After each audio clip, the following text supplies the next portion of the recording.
It being 10:05, we're going to go ahead and open this working group session. The first bill that we're going to hear is 1604.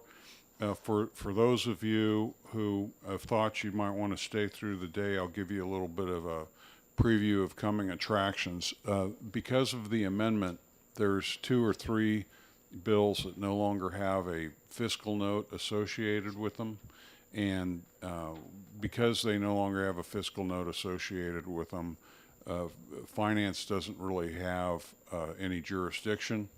And in talking to the clerk today, there's a House rule, I believe it's 31F, that says that if we have no fiscal impact, then the chair of finance should just communicate that we're returning the bills without action, and then the clerk will read that on the House floor, and there won't need to be a revote because it's already been voted. So some of the bills are like that, and but most of them are not.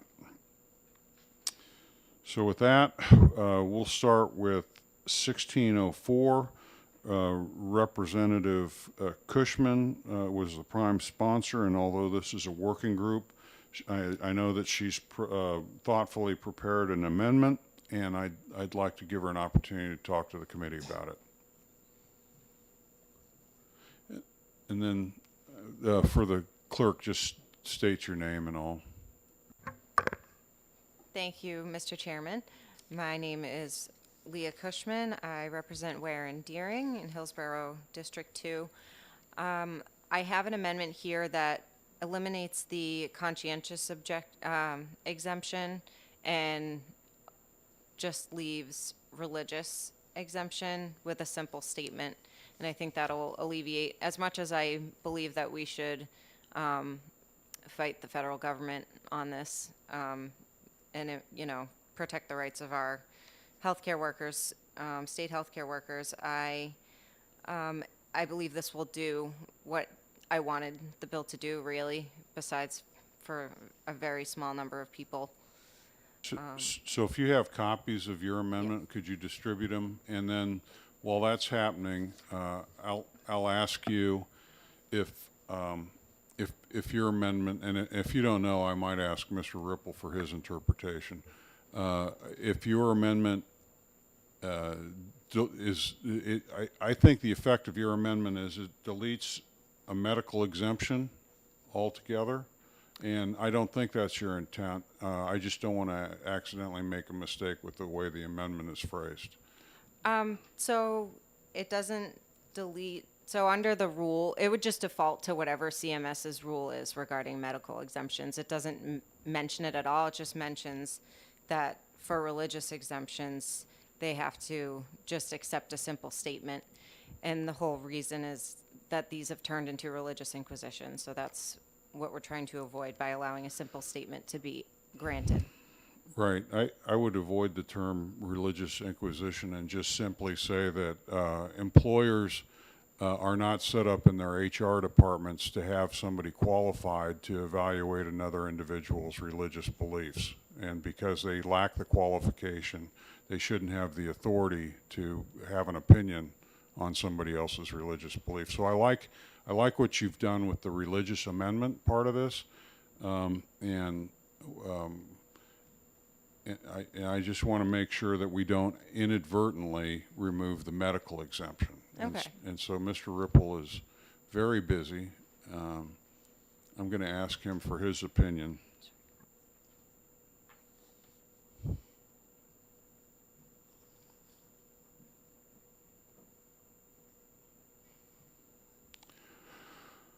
So, Mr. Ripple, while you were doing that, did you hear what I was saying about? I like the religious exemption part of Representative Cushman's amendment, but in the other amendment that you drafted on my behalf, or had drafted on my behalf, we talked to the medical exemption part, and I get Representative Cushman's point that there's too much in this, because if CMS changes their rules, then our law is out of sync, and so it should just basically be referring to the CMS somehow. So what are your thoughts? If you look at the Cushman amendment, her language only deals with the religious exemption part. Do you think it inadvertently removes the medical, and then similarly, does it also delete the conscience or conscientious exemption? Because that should be deleted. It does delete both of those, leaving only the religious exemption. I think if you wanted to include a medical exemption, but without as much detail as in your amendment, you could probably add medical back with some general reference to as defined by the Centers for Medicare and Medicaid Services. And so that way, if their definition or their requirements changed, it would still be included in state law. All right, that sounds rational. Would you be bothered if we amended your amendment? Not at all. Nope, that sounds like it makes sense to me. Okay, we have a question from Dr. Knirk. I think that's Representative Knirk here, but that's okay. I'm sorry, I've No, got I'm a just bad joking. habit. I'm just joking. But yeah, I think it's important that we not take out the medical exemption, because that's actually one of the most important exemptions that's there. The important part, and I'll just distribute this, is the requirements for the exemptions are set by the federal government, by CMS, and we have to follow those. The Supremacy Clause states that clearly, and they have reiterated that we must follow their requirements, not the states can't make their own rules for it. And my colleague, Representative Cushman, knows that she and I fought about the conscientious thing, and I appreciate you taking that out. The other issue is... Could we just do one at a time? One issue at a time? Yeah, I mean, it's back to the medical. So I don't think... I think we somehow need to still acknowledge that. We want to make sure that that doesn't disappear. And I do agree, it needs to just default to their rules. We can't start putting it into statute what the rules ought to be, because those could change. So let me ask you a question about Yes, that, sir. please. In the CMS guidelines, do they have criteria for how a religious exemption should be? Yes, actually, yeah. Because the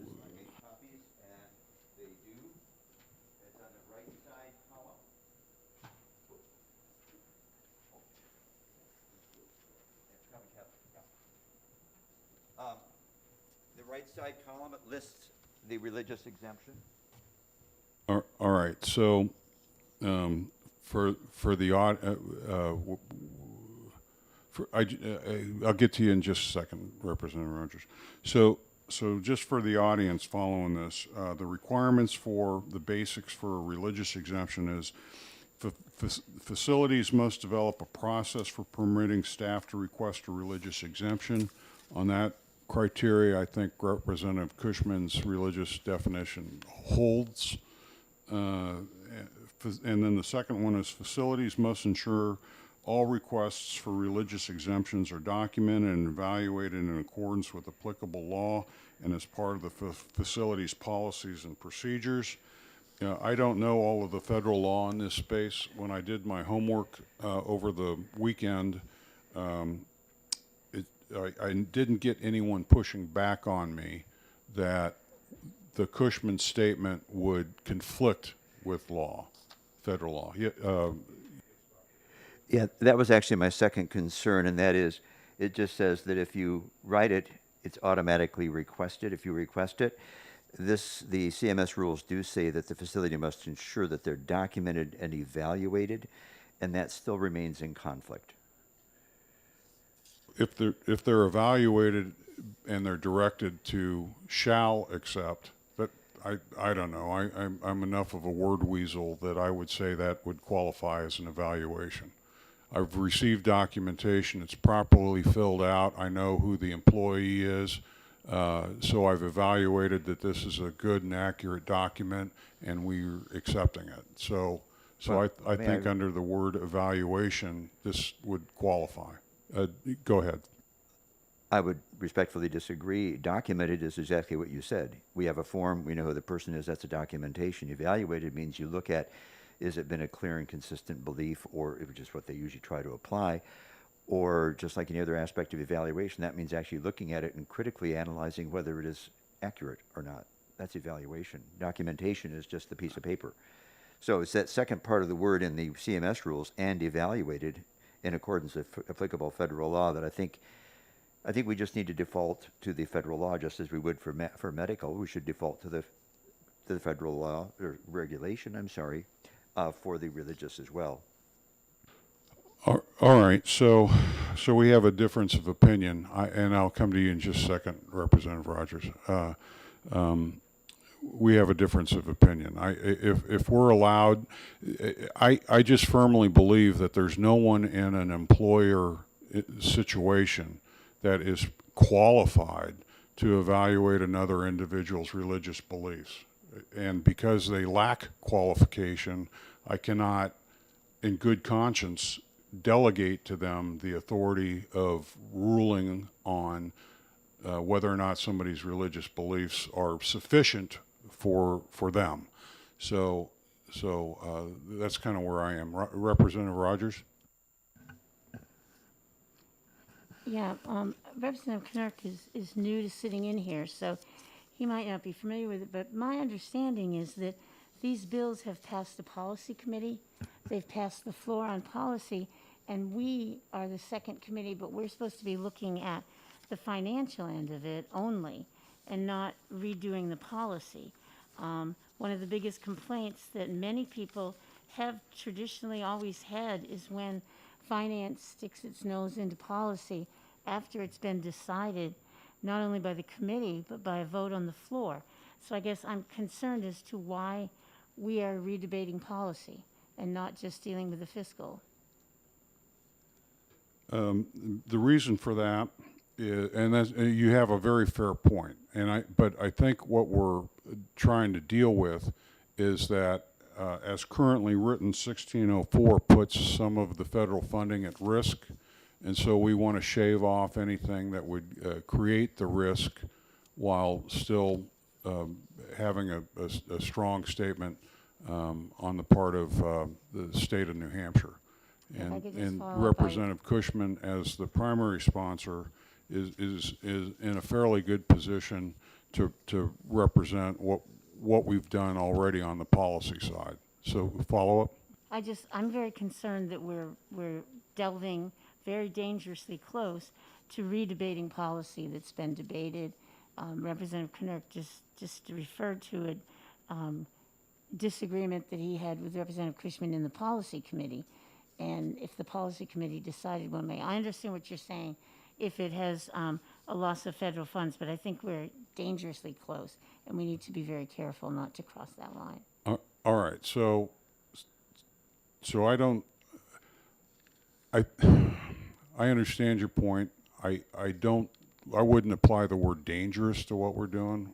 We're having a conversation. So what I would like to do on this, Mr. Ripple, is if you could take the Cushman amendment and then make sure that we have sufficient wording in a new draft of the amendment so that we don't accidentally leave out the medical exemption. And it would be great. Is there anyone in the room who's qualified to talk about the full body of federal law relative to religious exemptions? I don't think there is. And then, since we're going to end up having to talk about this on the 21st, because we'll look at the amendment then, if we could shake the tree of the state a little bit, see if we could get an opinion on whether or not the religious exemption, as written in the amendment, if that would conflict with federal law. Is that okay? Yep, sure, I can try to do that. All right. So, Representative Wallner? This is a question for you. Do we have someone in the room who can talk to us about the fiscal impact of this bill?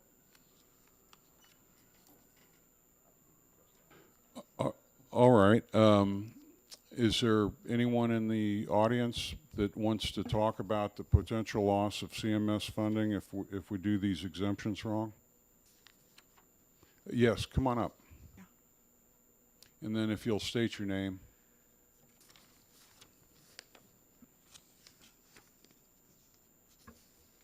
Good morning. My name is Joe Christie. I'm the Chief Financial Officer for New Hampshire Hospital and Glencliff Home. I'm happy to answer any questions you Could you might have. answer Could you repeat your last name slowly for me? Caristi. Maybe spell it. Caristi. Thank you. Yep.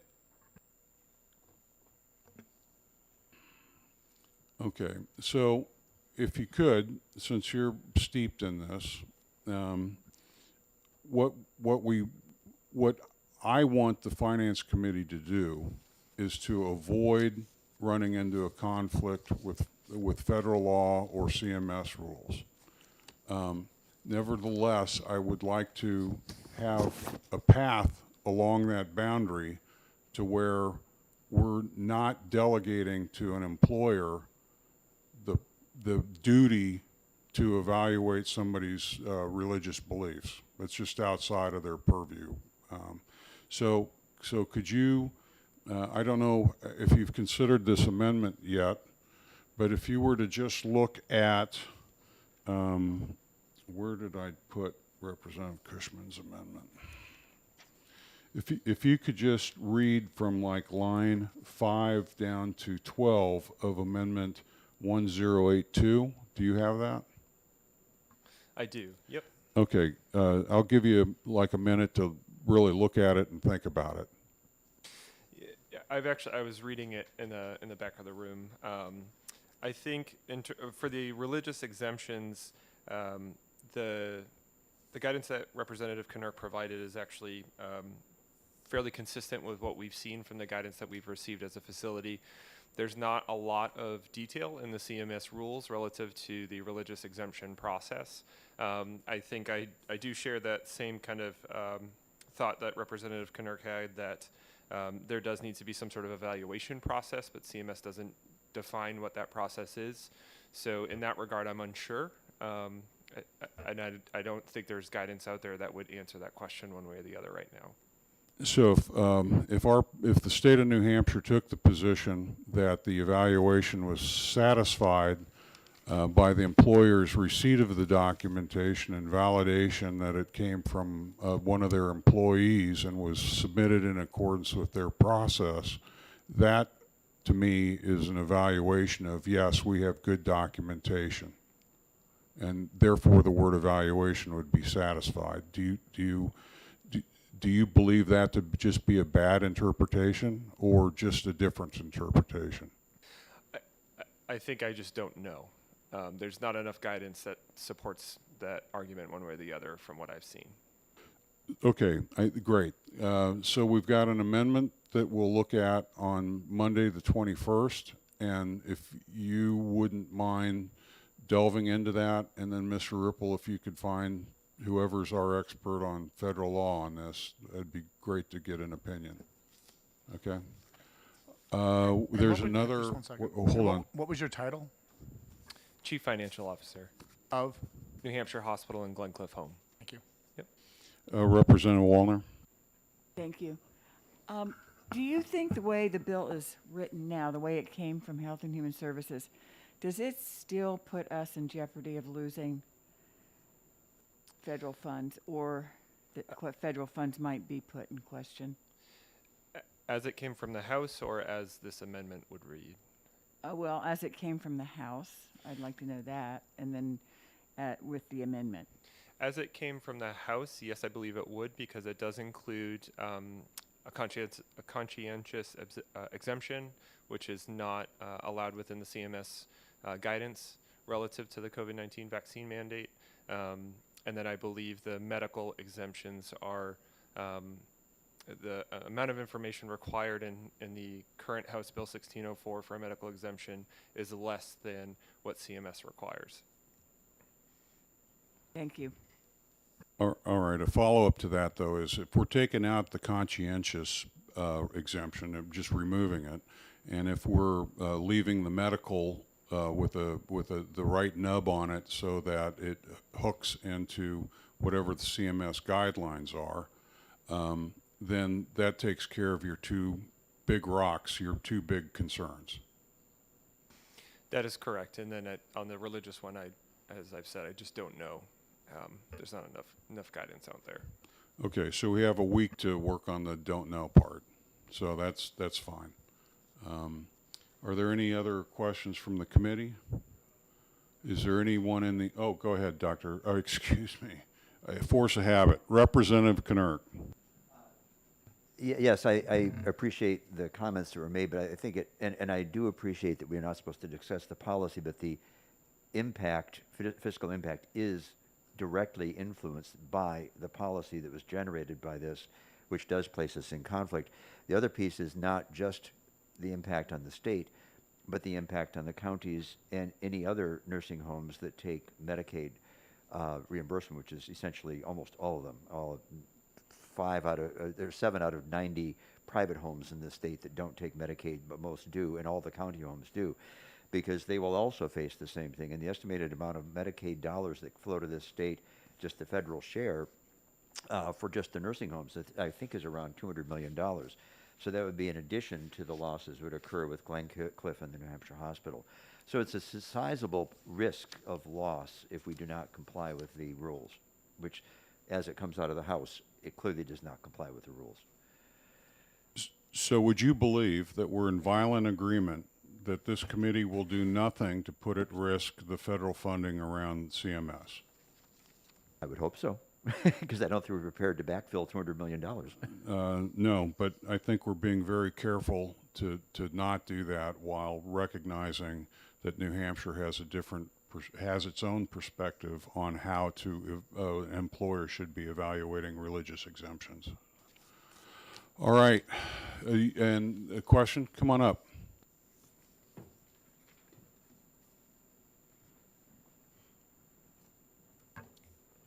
Thank you, Chairman Edwards. My name is Kate Horgan. I represent the New Hampshire Association of Counties. I just wanted to bring line 9 to the committee's attention.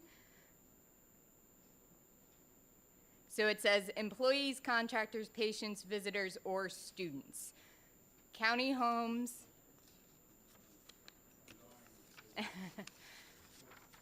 So are you talking about line 9 of the Cushman Of Amendment? the Cushman Amendment, yes. All right, So- I'm ready. Okay, so we are only responsible for holding vaccine information for our employees, not for visitors, not for patients. Students I can kind of see because we have student nurses in, but I would hate for this to require us to hold all that extra information if we don't need to. So I think if you took out contractors, patients, and visitors, that would make it a better amendment, because we aren't asking for that anyway. It's not part of the CMS requirement. Ms. Ripple, do you have that? All right, so he's drafting the amendment. I think that's good guidance. Thank you very much. Yep, thank you.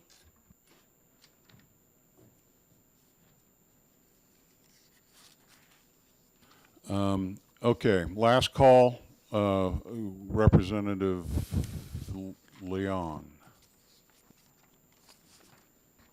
Thank you, Mr. Chairman. I just wanted to highlight one point from that last statement. It does not require the facilities to take those exemptions. It says shall upon request. I believe that this would be a protection should the rules change to include patients, visitors, or those students who are undergoing part of their clinical rotation. So I would like to see if we can understand if that shall upon request doesn't put a burden unless these requirements are placed upon those people.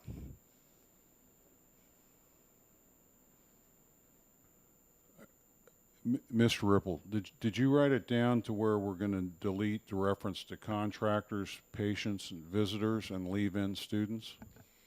Yes, my initial thought was that you would just delete those altogether. Does that meet your observation? My observation is that it says upon request, and I'm not sure why they would need to request an exemption unless they were required to provide proof of vaccination. I see that as, I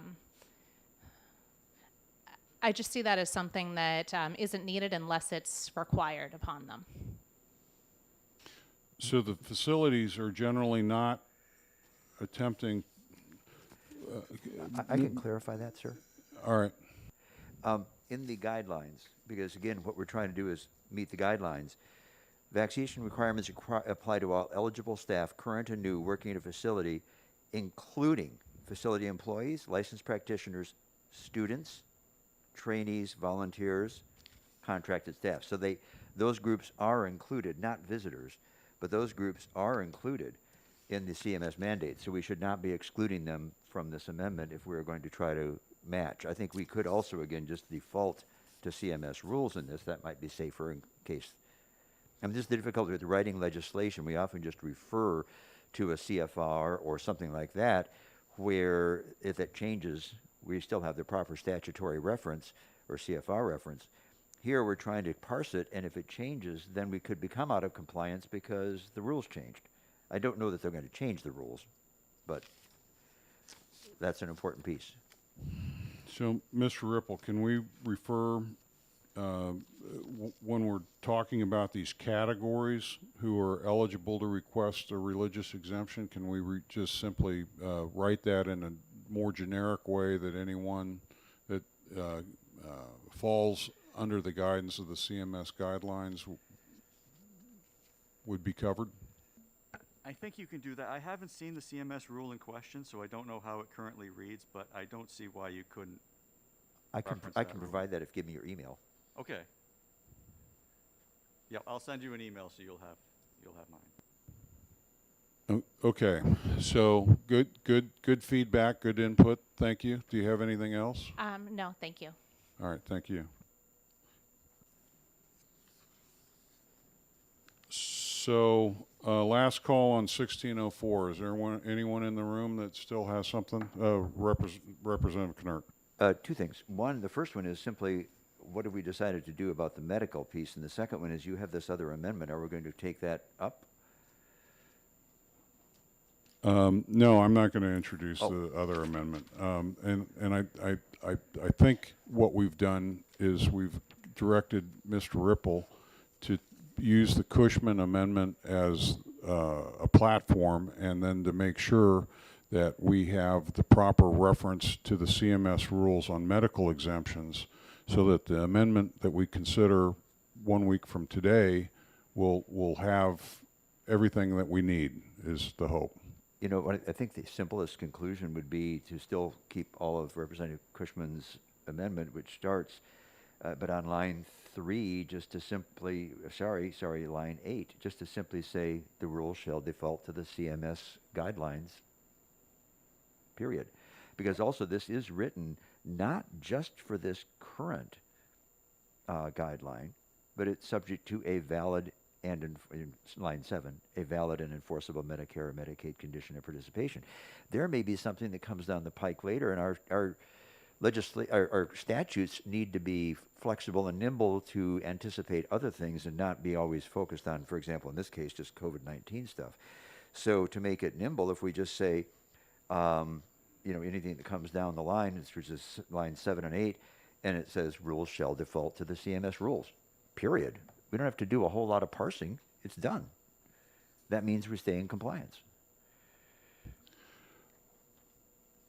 I think we have an obligation to protect the rights of New Hampshire citizens, and I want there to be clarity that the New Hampshire position is what it is, and that is employers are simply not qualified to evaluate a religious exemption, and therefore the best I think they should do, or the most they should do, is to properly process the paperwork. And if they need to internally reassign someone because of their concerns about a possible transmission of infection, they can do that. But I don't want them evaluating somebody's personally held religious belief. So I think that's the amendment we're going to see next week, and then we can have another discussion on it then. Your mic is still on. Just to warn you, people have said things with mics, hot mics. So, okay. Last call on 1604. That closes 1604. The next bill up will be 1608. Representative Prout said he might be here. Is there anyone standing in for Representative Prout? Is that you, Representative Leon? Okay, and before I get you too fired up, I want to consult with Mr. Ripple. Is this one of the bills that has no fiscal impact now? Yes, it is. Okay, so I got you moving for no reason, because if there's no fiscal impact, I would like the committee to pass this back to the finance committee and recommend to the chair that she inform the clerk that we don't have jurisdiction under Rule 41F. We should be returning this without action from the finance committee. Do you have a problem with that? I have no problem with that. Representative Knirk and Representative Wallner. I disagree about no fiscal impact. It's vastly diminished because the initial thing had this massive amount of contact campaigns with mail and emails and all kinds of things, and that led to the very large fiscal responsibility. The amendment massively decreases this because it just says the department shall execute a public information campaign to inform individuals that data was collected during the state of emergency. That's vastly less, and that's actually why we put this amendment in, was to decrease the cost. But I find it hard to believe the department's going to be able to do a massive public outreach campaign with no funds. So this is one of the things where I rely on the LBA to be the impartial, unbiased umpire calling the balls and the strikes. And so I'll just ask again of Mr. Ripple, who represents the unbiased LBA, is there a fiscal note now after the amendment, or is there a determination of no fiscal impact? There is a fiscal note, but it reads that there's no fiscal impact, and that was based on the response that we received from HHS, and their position, I believe, was that they could accomplish the objectives of this bill within their existing budget, which we typically reflect as no fiscal impact. Oh, absolutely. That's great. I'm happy to hear that. Thank you. All right. So can I interpret that to mean that you're fine with us re-referring this back to finance, Representative Knirk? Oh, yes. If they can handle it with the current budget, then it's perfectly fine, because we like we were 19-0 favoring the policy. We were trying to cut the cost, and it looks like we managed. Thank you. Representative Erft, did you have a question? Well, I'm just wondering why we can't refer it back as OTP, because clearly the folks are not aware of this change. I mean, and the change to the note, in other words, the fact that it's no cost might change everybody's interpretation of how to look at this bill. Yeah. Oh, sorry. So I might refer it back with an OTP, not with nothing.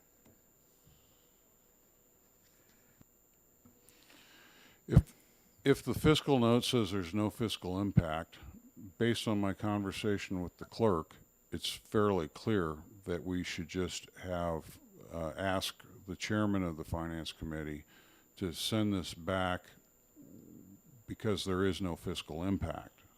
I understand what you're saying, but we should clarify that that's a change from the way the bill was viewed when it passed the House, because that fiscal note stating no impact was not available to the House when they considered the bill. They were looking at an $8 million cost, which I agree is outrageous. All right, so I'm just trying to apply some common sense I think I learned in Nebraska, which is that if they approve this policy with an $8 million price tag, they'll love it when it doesn't cost anything. And given the number of bills that we have to hear and vote on before we get everything to the Senate, I'd rather keep this light. Representative Wallner? Thank you, Chairman. I don't remember us using this process in the past, where if we determined it had no fiscal impact, usually we proceeded on to an ought to pass on the floor. I mean, that was usually the way we did it. I don't remember this process, so I just need to sort of refresh my memory of that with the clerk. Maybe someone else who's been on finance with me in the past remembers how using that, but I don't remember us using that in the past. I'd welcome you to talk to the clerk. I will. My memory is horrible, but I just talked to him this morning. Okay. And I think I can remember that long. No, I'm sure that that's what the clerk said. I just didn't remember us years in the past. using that process. And I trust your experience and background and all this, your judgment. So please do, because we don't have to turn this back to the committee until next Monday. Okay, great, thank you. Representative Knurk. Good. You got it. Actually, we did not happily approve this with an $8 million expenditure. That's why we amended it. We amended it to get rid of that $8 million expenditure. That was the whole point of the amendment. Well, not the whole point, but a lot of it. And as a historical point for this particular committee, you'll appreciate that Neil Kirk came in actually to testify on this. And for the second time this year, he and I had come up to the precise same conclusion on our own. I had written my usual thing that I wrote on Sunday before the hearing, and that's precisely what he suggested, which is very expensive. We just need a public outreach thing, and he and I came to the same conclusion. The committee did as well, and we did that to cut the cost and make it easier.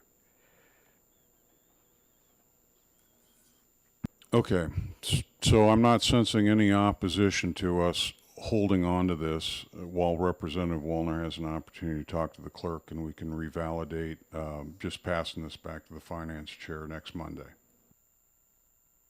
Is that, I see you saying yes. Yes, thank you.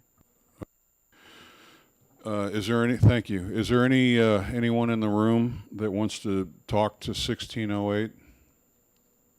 All right, we'll close that or postpone it, I guess, for a week. At this point, we are on HB 1662. This one ends up, there's an amendment. If you look at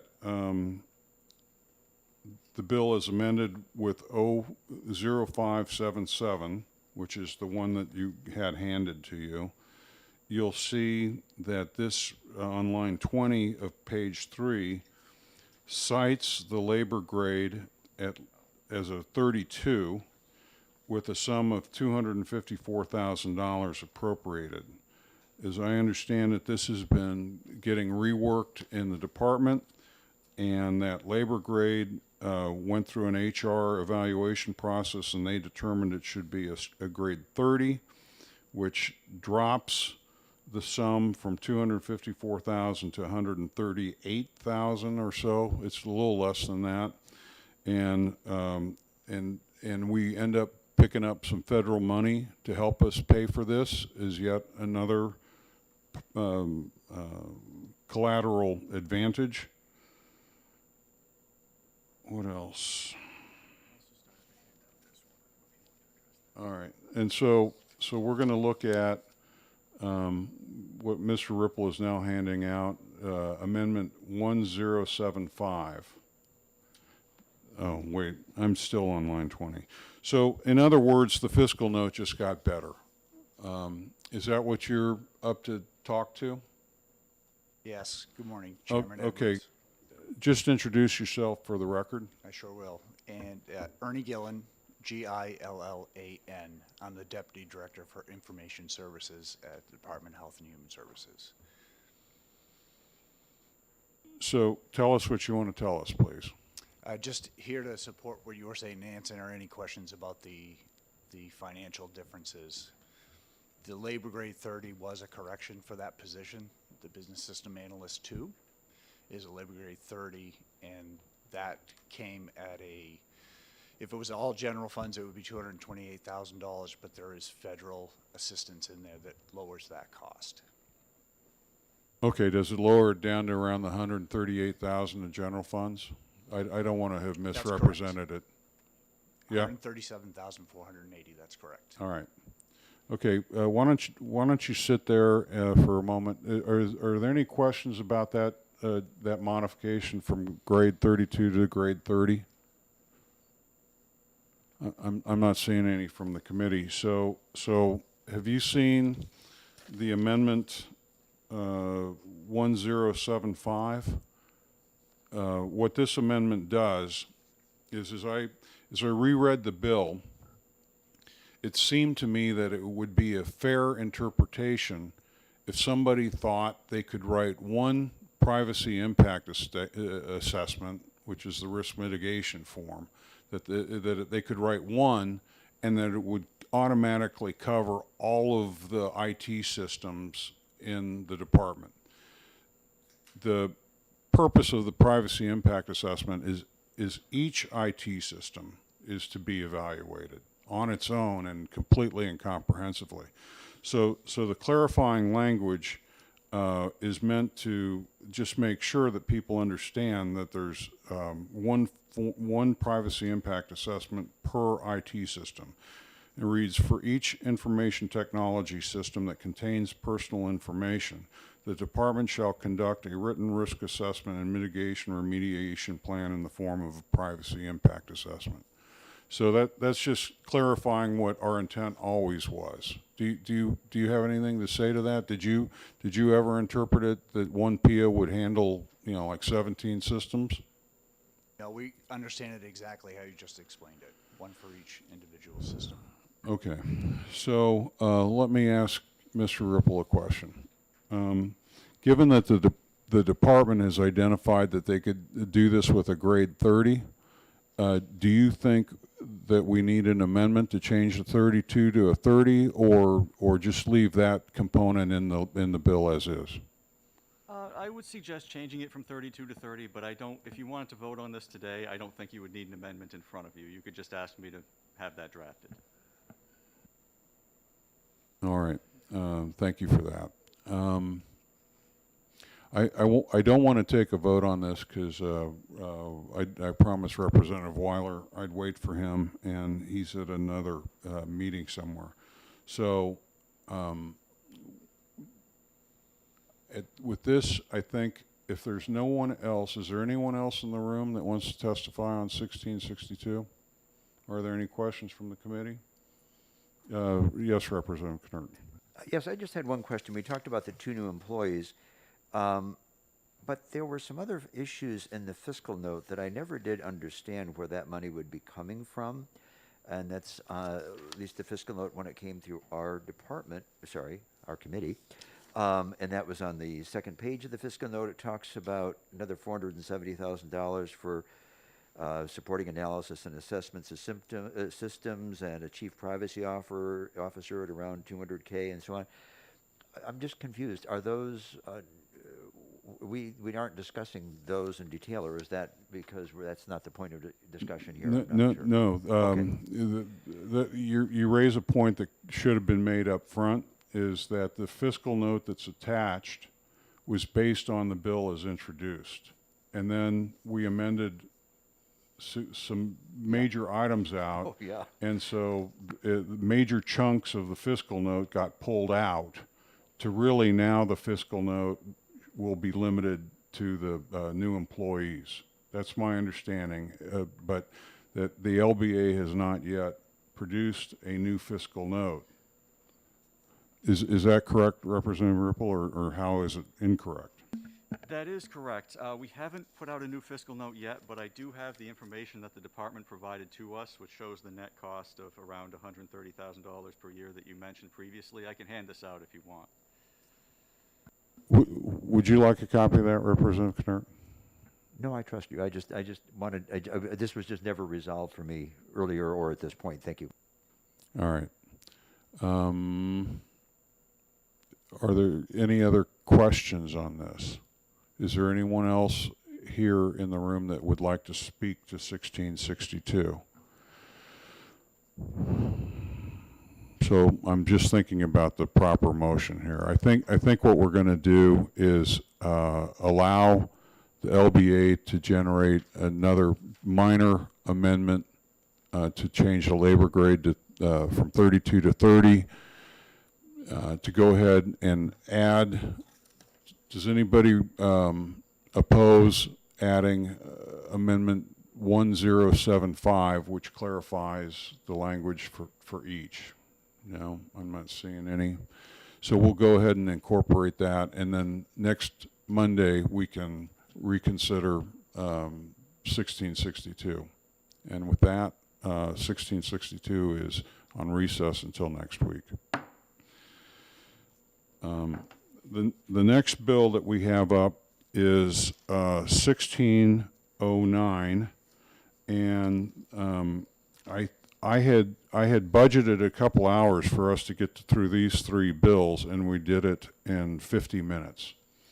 So, but because we're in the House calendar at 1 o'clock, we have to recess to 1 o'clock, at which point we'll start Yeah, I was just gonna 1609. say, Representative Rogers? I was just going to point out, I know that there's some people coming specifically for that, and they won't be here until 1. So. Which is why I scheduled it at a specific time, to make sure that people didn't have to sit here for hours and hours. Yeah, so we're gonna Thank you.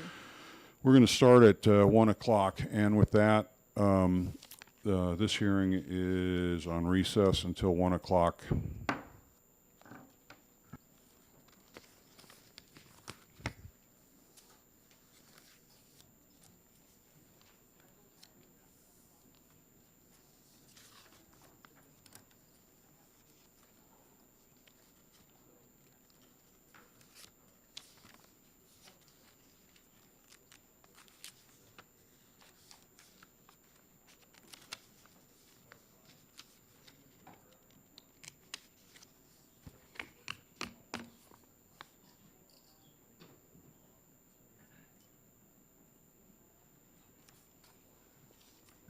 If you have a chance, Representative Edwards, can I have a short conversation with you?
Representative Knirk, can we get going? Okay, I have 103. I'm going to bring the committee out of recess. We're going to begin the afternoon on HB 1609.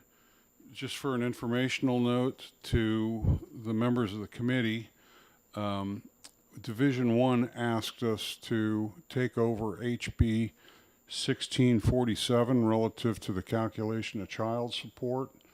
So I'm going to have this added to our Monday schedule so that we can hear it. But if you want to start getting up to speed on 1647.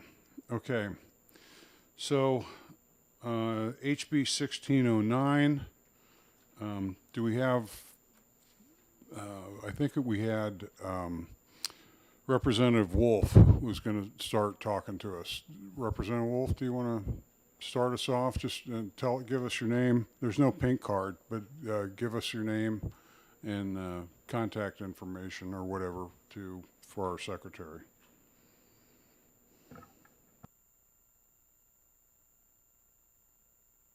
Just hold this down. Oh, there it is. Thank you. Thank you, Mr. Chairman, and thank you, members of the Finance Committee. I think that I want to begin by saying I'm not a doctor.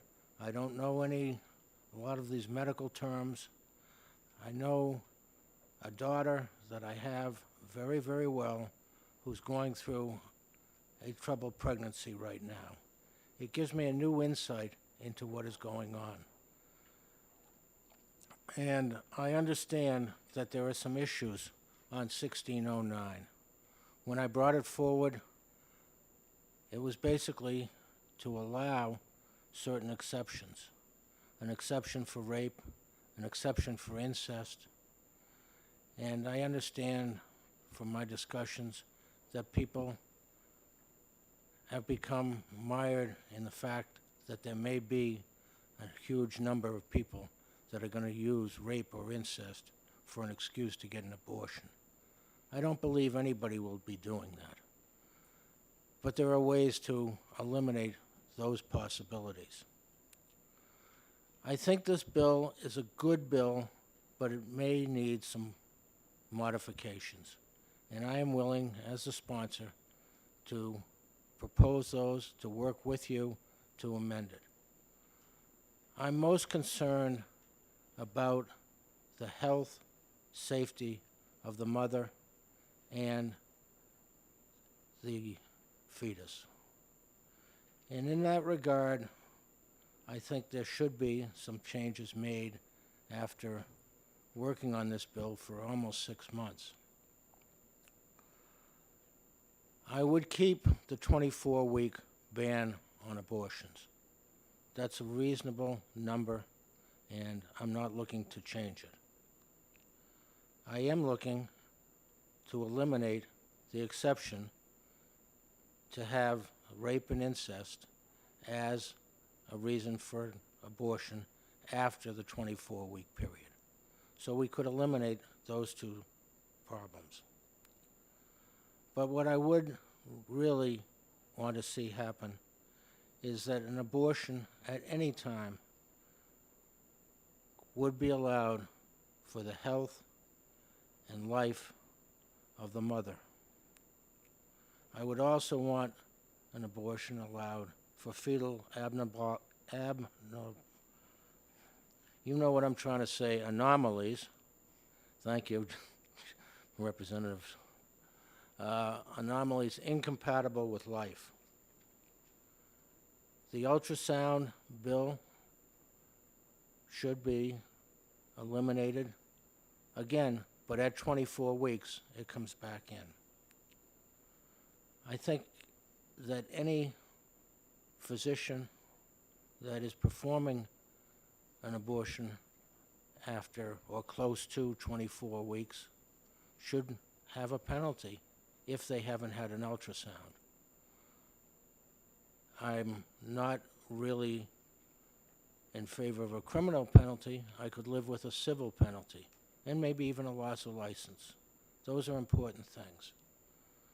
So what I am saying here is that I would be willing and desirous of working with you to modify this bill in a way that it becomes acceptable.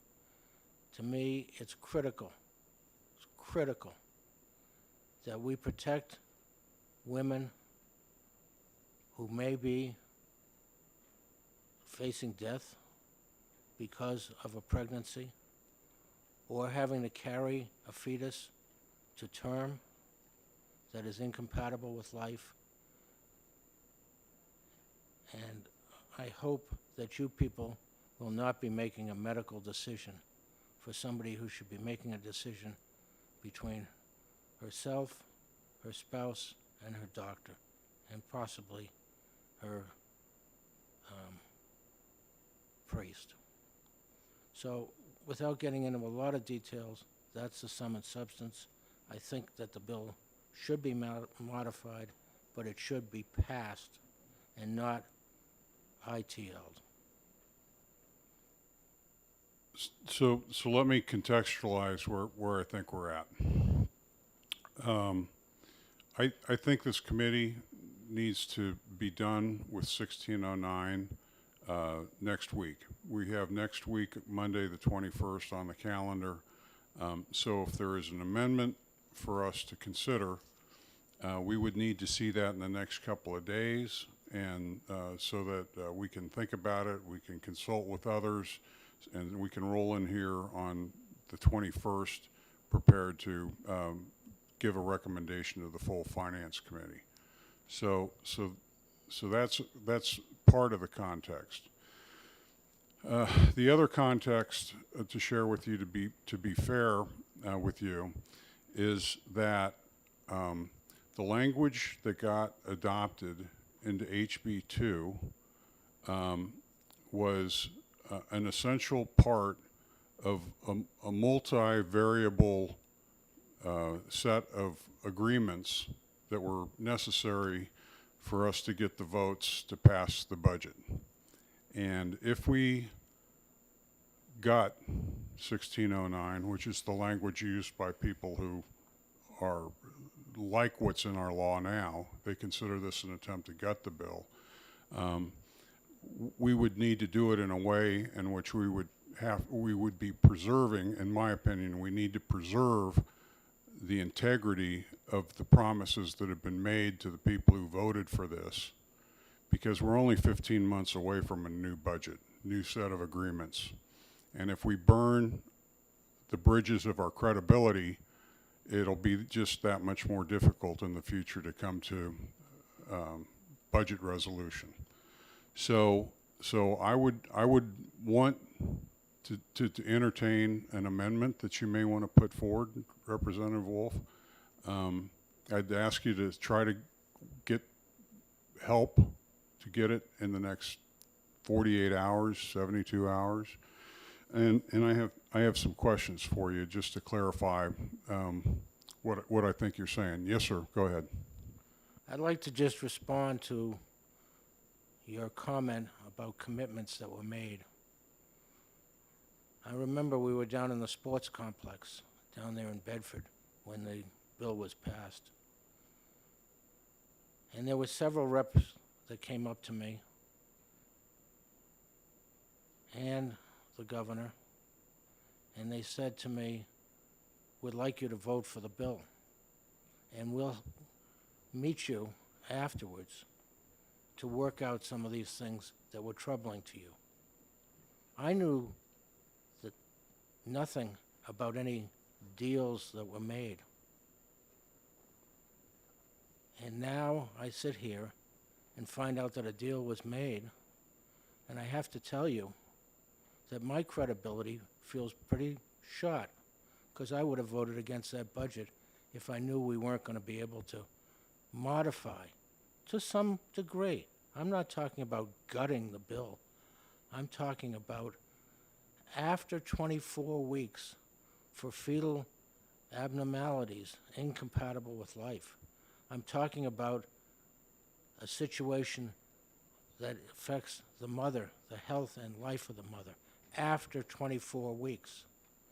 I'm talking about eliminating the ultrasound up to approximately 24 weeks. So I'm leaving the penalties in to a degree. So I'm not gutting the bill. I'm making it a living bill that the state of New Hampshire can be proud of having. And no deal has been made on that. Okay, I just would want to point out that the word deal sounds like a little bit of a pejorative. There have been agreements made. I guess it's fair to call them deals, but that's sort of a hot button word, I think, in this context. Good faith discussions and agreements were made, yes. Were those deals? Sure, if you want to, if there's an attempt to cast this in more political terms, but okay, so I do want to go through your checklist to share some concerns with you.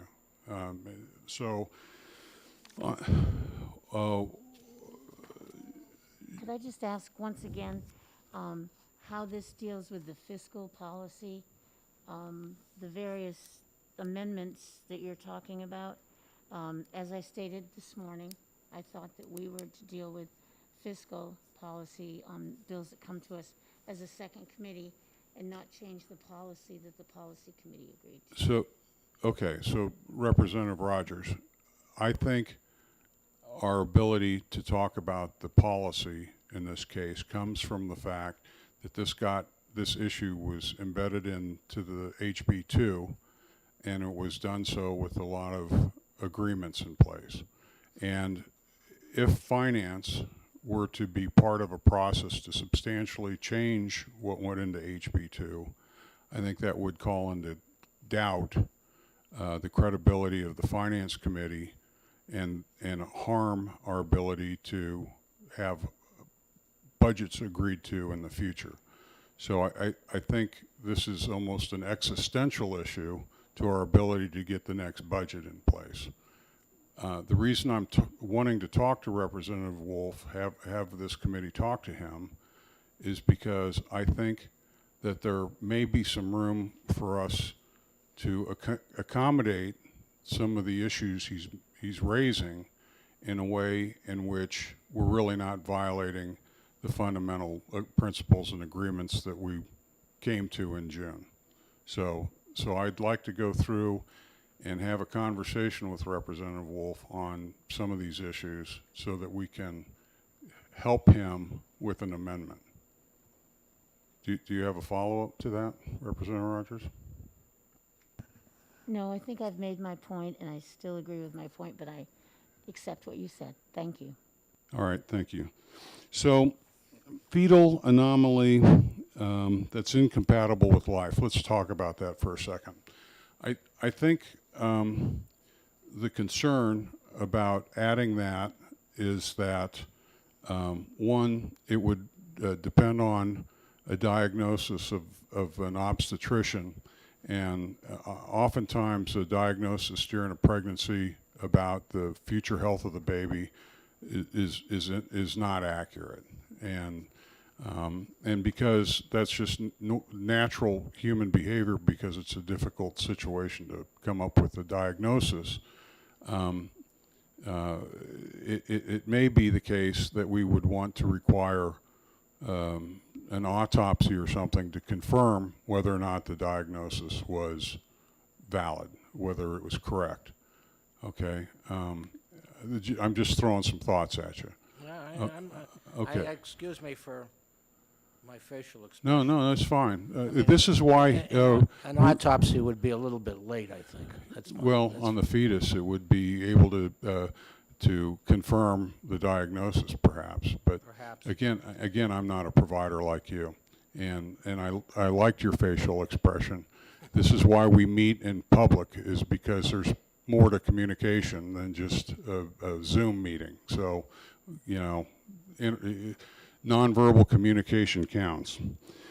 Okay, so the other concern around fetal anomalies is that the definition of incompatible with life is not at all clear. So if somebody diagnose the baby as having Down syndrome, for example. You know, I'd want to know if that would count as a fetal anomaly incompatible with life or not. And if it didn't, I'd want to see a definition that we could be confident in that would rule out those kinds of things that make life difficult, but still life. Go ahead. You can respond to that, because then I'll hit the other bullets too. I'll try. I'm not a doctor. I see we have one over there that may be able to help us. But I don't think that Down syndrome is incompatible with life. I have a wonderful doctor who has a child, has a child who's now grown up. She's, how old's my son? 36. She had Down syndrome. They did not abort. She had a healthy birth, but she had Down syndrome. So I don't consider that incompatible with life. What I'm talking about are those situations where medically they will tell you if the child has this chromosomal, their life expectancy may be so short that they don't survive out of the womb, and they may be 3 to 4 days outside of the womb. But the key question here is it up to me to decide? Is it up to you to decide whether this child should live or be allowed to die or survive by the mother's actions or non-actions? So I don't think that I or you or any of us in this room should be making that decision. Somebody comes up and a chromosome test shows that they're not going to make it. That is the mother, the father, and again, possibly the clergy. So that's where I'm coming from. There are definitions. I mean, somebody told me about something called Can we go to Dr. Knirk, or Sure. Dr. Representative Knirk for a moment, because he may be able to help us out with the definitional issue. This is precisely why we should not be legislating the practice of medicine, which is what this bill, well, the original did, and what Representative Wolf was trying to get it back to the doctor and the patient to make a decision based on our best science. It is correct. Doctors are not always perfect. I had errors. We all do. But we do the best we can, and these can be very confusing. I don't think there's a single practitioner who would say Down syndrome is a fatal fetal anomaly, because it isn't. There are a few things that may shorten the life a bit, where we're talking about decades. Severe chondrodystrophies are ones where the bones simply don't form right. The chest can't support respiration. As soon as you're born, you're going to die within a very short time.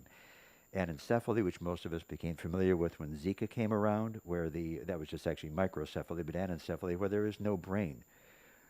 And, I mean, none. And as a result, it's not going to live. The comment was made about chromosomal abnormalities. We have to be a bit careful.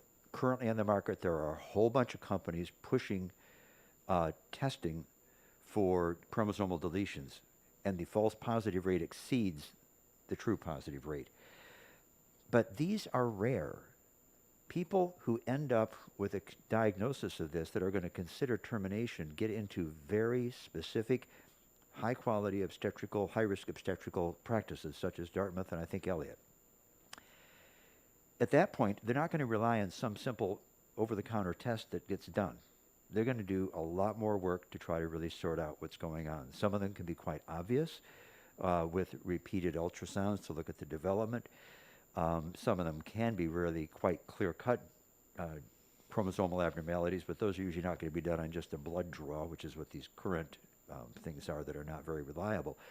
They would go through a process of making sure that the diagnosis is correct. But the bottom line is that's medicine. And there's a lot of things in medicine that we don't define with absolute precision because there's a gradation and we have to make a decision. Whether that fetus may survive for 1 hour or may survive for 1 week, you know, we could try to set something arbitrary. It's like when you put people in hospice, we often say it's supposed to be a life expectancy less than 6 weeks. Well, sometimes it lasts 8 weeks. but that doesn't mean that we were in error. We did the best we could. The key is to leave the practice of medicine in medicine and not try to legislate it here.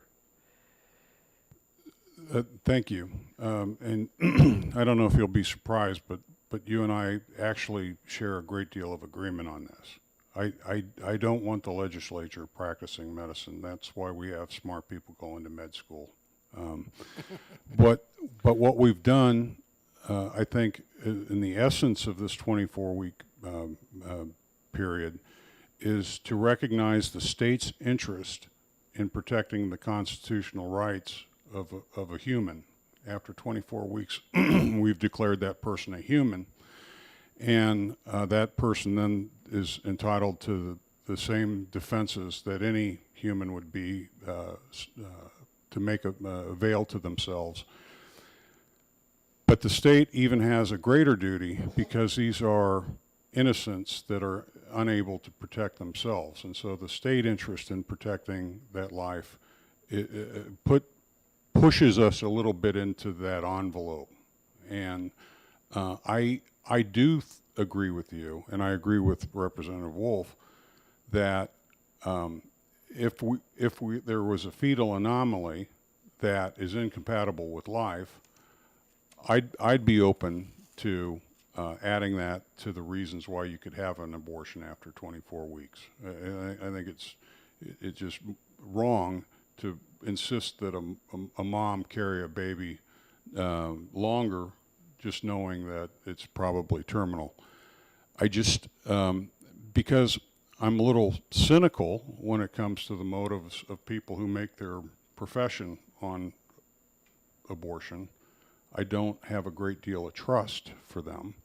So I just would want to try, and if I'm asking you to help me out on this, is if there's a way for us to make it clear, because this language it seems to me a little ambiguous and a little subject to interpretation that I'm not comfortable with. Fetal anomaly incompatible with life. If we could figure out how to add it to a definition section or something to say what's in and what's out, what's permissible and what wouldn't be, as by way of example, but not by an exhaustive list, that kind of thing would, I think, would be persuasive to me as an individual. Yes. May I respond? I sort of take offense about saying people who make their living on abortion, these people. The number of terminations secondary to fatal fetal anomaly is probably could be counted on one hand per year. It's a very rare phenomena. And it is not the major practice of these individuals. They're high-risk obstetricians who usually are managing to get these very difficult situations through to term with a surviving infant. That's the goal. But they're also realistic. Just like we try to save a kid who gets run over by a car and is basically brain dead, we do everything we can to save them.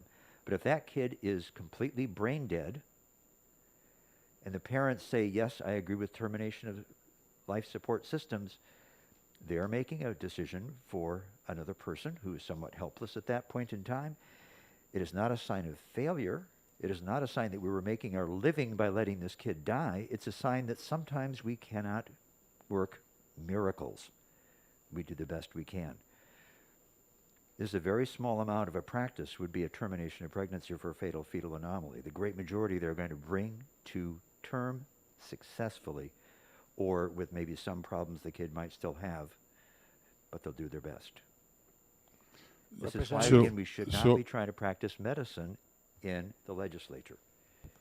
So I think we're still almost entirely agreed with one another, and I've made a request. Are you able to help me come up with some sort of a definition to further clarify the state of New Hampshire's position relative to what we consider appropriate and inappropriate uses of this clause? I think that would be extremely difficult because, again, trying to make lists can be difficult. Things can change. Some things that were not survivable 10 years ago are now, which is the practice of medicine constantly evolves. And I think, again, if we make a list, we are practicing medicine. We are saying these are things that are, blah, blah, blah. No, it's a judgment of the treating physician. And if that treating physician is wrong, they're going to face their board of medicine. So that's how we- ultimately, Representative Wolf, you're going to have to determine what your amendment looks like. Yes, I'm happy, not happy, but I'm willing to go ahead and proceed on this. I'd like to just back up a minute to let people know why we're before this committee. 1609 got through the House, but it went to a second committee because there's a very, very small financial question in there. That whole section that relates to the financial question that brought us before you and your committee was because some of my friends who are in the pro-life community said, we don't know how many abortions there are. There are X. And when I talk to the people at the various hospitals, they say there are Y. So we put in a reporting requirement so that we could all know, as Representative Knirk just said, is it 5? Is it 25? Or is it 2? And is it a weird, minimal thing? And that brought us before you. And I'm glad for this committee to understand that I'm not, and was never throughout this bill, looking to hide. We wanted it all open and transparent. Let's start with finding out how many abortions there may have been after 24 weeks. Do we have a situation where there has to be action taken, or is it 2 or 3 fetal anomalies incompatible with life? That's what brought us before this committee. So I understand that, and I agree with that. Are you proposing that you would have in your amendment something to do to change the reporting requirement? I'm just curious. I'm trying to be clear. I'd look to your suggestion. I'm happy that we get as much information as possible on this. Do we make it a law and nothing coming out of the state? I don't know how you do that, but Yeah. I think we should have as much information as possible. Yeah. You may know 2 terms ago we had a bill in the House to consider accumulating abortion statistics, and it was defeated. So we would have had the data had we passed that bill. There are some statistics that are kept, and I've seen them. I've lost that thing, but there are statistics out there. Okay. So can I move on to the health issue? Sure. So currently, one of the exceptions exists for the life of the mother, and then I think there are like 4 subcategories of things that would indicate whether or not a life is at risk, to include problems with physical health. So if we were to simply add the word health or life, what the concerns are there that I'd want to mitigate would be potentially the rather common things that are true with any parent. Parents get stressed when they have kids at home. Stress can cause challenges to a person's health. So when you add the word, if you wanted us to add the word health in as an exception to the 24 weeks, would you help me understand how severe a woman's health would have to be at risk for this exemption to be leveraged? Would the stress of raising a child be enough, and if that isn't enough, then how would you draw the line definitionally? I can't say that I came up with this on my own. One of our Republican representatives told me about a case called Doe versus Bolton, 1973, U.S. Supreme Court. Its definition of the health, it's a Georgia case, includes, quote, all factors physical, emotional, psychological, familial, and woman's age relevant to the well-being of the patient. It's a Supreme Court case that defines the health of the mother. I know that that may sound wide open to you, but that is what the law has been for the last 61 years, 51 years. Okay, so you said you'd be open to an amendment to where you would eliminate rape and incest as exemptions for the 24 weeks. Just curious what your thinking is there. I had a lot of discussion with a lot of people about that, and one of the overriding concerns has been an individual, a mother, should know by 24 weeks whether they want to carry that baby to term. I've had other instances where there have been a father that has kept his daughter, confined, and that's why I put it in there. Or a rapist, and a woman is struggling with the decision as to whether she wants to have that child.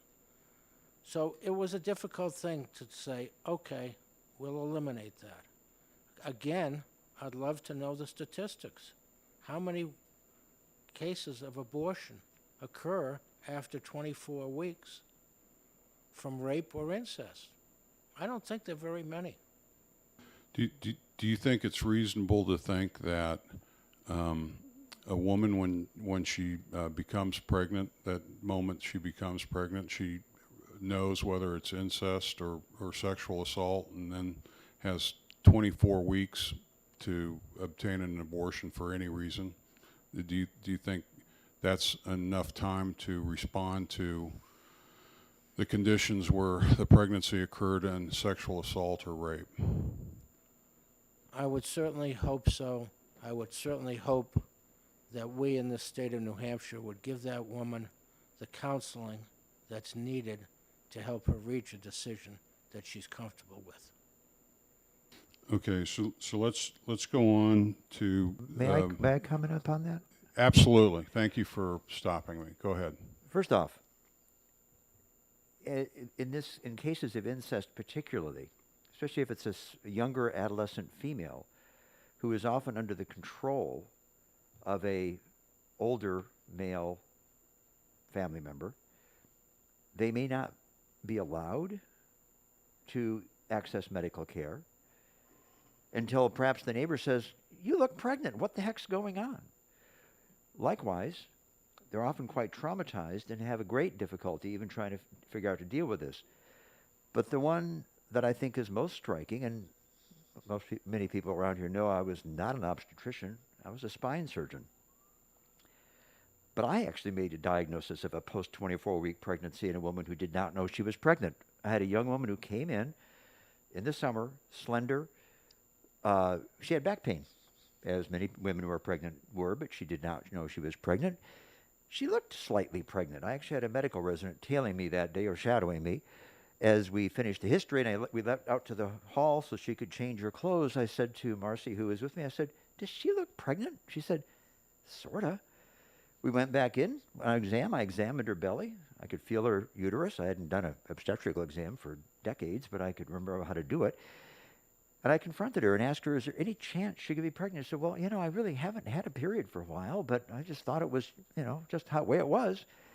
And we did send her for pregnancy test, and it turns out she was post 24 weeks, and she had no clue that she was pregnant. So a victim, if she were not raped, or incest, that wouldn't qualify. But if she had been a victim of rape or incest, she wouldn't have even known.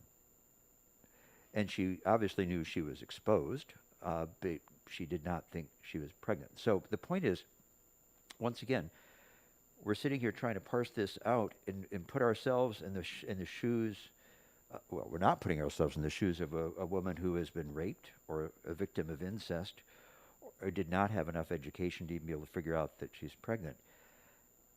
And I do understand the previous comment you made about deals, but I still object to the fact that we are trying to parse out details of policy, particularly medical issues, and a non-policy committee.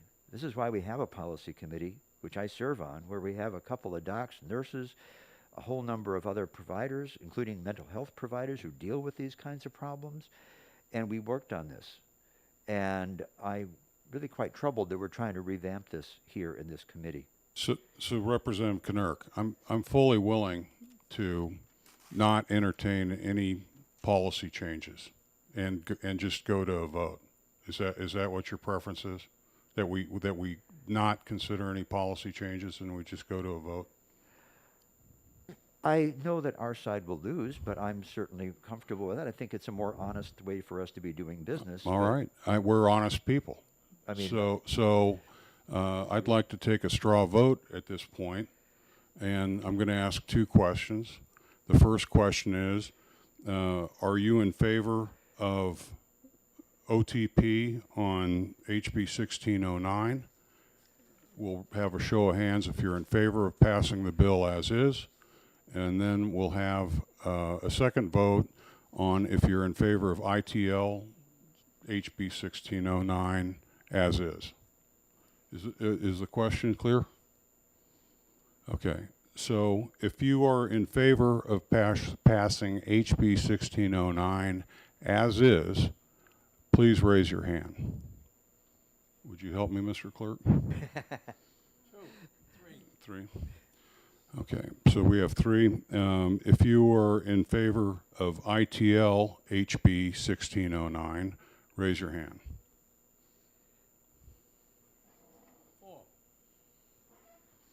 Okay, so with a vote of 4 to 3, we'll send this to the full Finance Committee with a recommendation to ITL. Thank you, Representative Wolf. We're I guess that's the committee's decision. that's our decision. So we're done with 1609.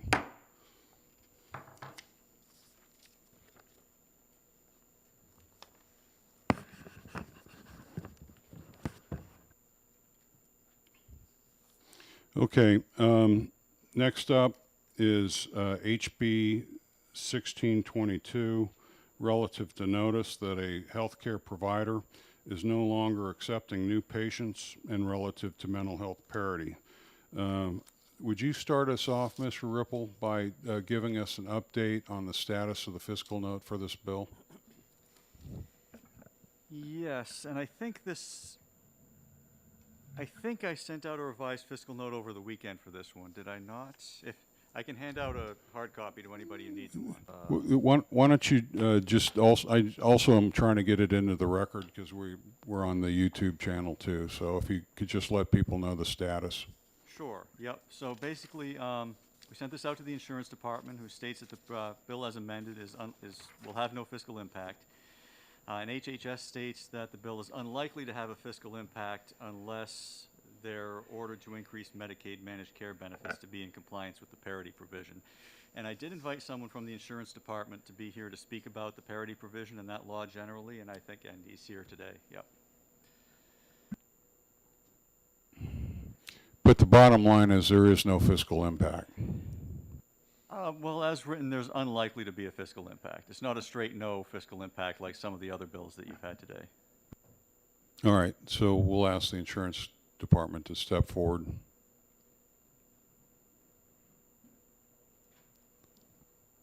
Please state your name and title. Good afternoon. Tyler Brennan. I am the Life and Health Director with the New Hampshire Insurance Department. Last name is spelled B-R-A-N-N-E-N. Thank you. Thank you. Health insurance, New Hampshire Health Insurance. Life and Health Director with the New Hampshire Insurance Department.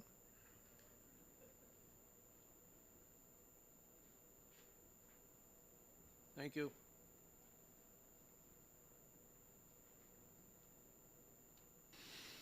Okay, so I think I just want to, you're the insurance department, right? Yes. Okay, the fiscal note reads, the insurance department states that this provision is expected to have no fiscal impact. That is correct. Okay, so it's the next sentence. The Department of Health and Human Services states the bill is unlikely to have a fiscal impact. So what I think we probably need to do, because your testimony is really clear from what we need to know, is to ask the Department of Health and Human Services to come forward to talk about their part of the fiscal note. Okay, I don't want to stop you, though. If you have something you want to say, please do. thanks. I would just say it does change the commercial insurance statutes. The managed care organizations that administer Medicaid benefits are operated basically under a contract between DHHS and the MCO. The insurance department does license and look at solvency of the MCOs, but otherwise your insurance laws would not apply to your MCOs. So by changing just an commercial insurance statute, that is the limit of the impact of the bill. So that impact, you're referring to the impact on state dollars. But for an MCO, are you implying that the MCO would have added costs, and when they have added costs, that they would be possibly or probably passed on in greater premiums? So the only way that would be the case is if something in the contract between DHHS and the MCO says that it must have that kind of impact. Because this legislative change only impacts the commercial insurance statutes, that's where the impact is directly limited. All right, thank you. Sure. Could we have the Department of HHS? And again, just your name and your title, please. Good afternoon. For the record, my name is Robert Berry. I'm the General Counsel to Division of Medicaid. I'm Jenny O'Higgins. I'm a legislative liaison for the Division for Behavioral Health. Can you both spell your last names, Robert? Berry, B as in boy, E as in elephant, R-R-Y. Like the fruit, okay. Danielle. And it's O'Higgins, O''H-I-G-G-I-N-S. Thank you. So we agree with the insurance department's analysis of the bill. We're going to be submitting a corrected fiscal note. Essentially, the bill as introduced had some provisions that did have an impact or potentially had an impact to HHS. It seems that that analysis got moved over into the amendment, or the bill is amended. So we'll be correcting that for the record.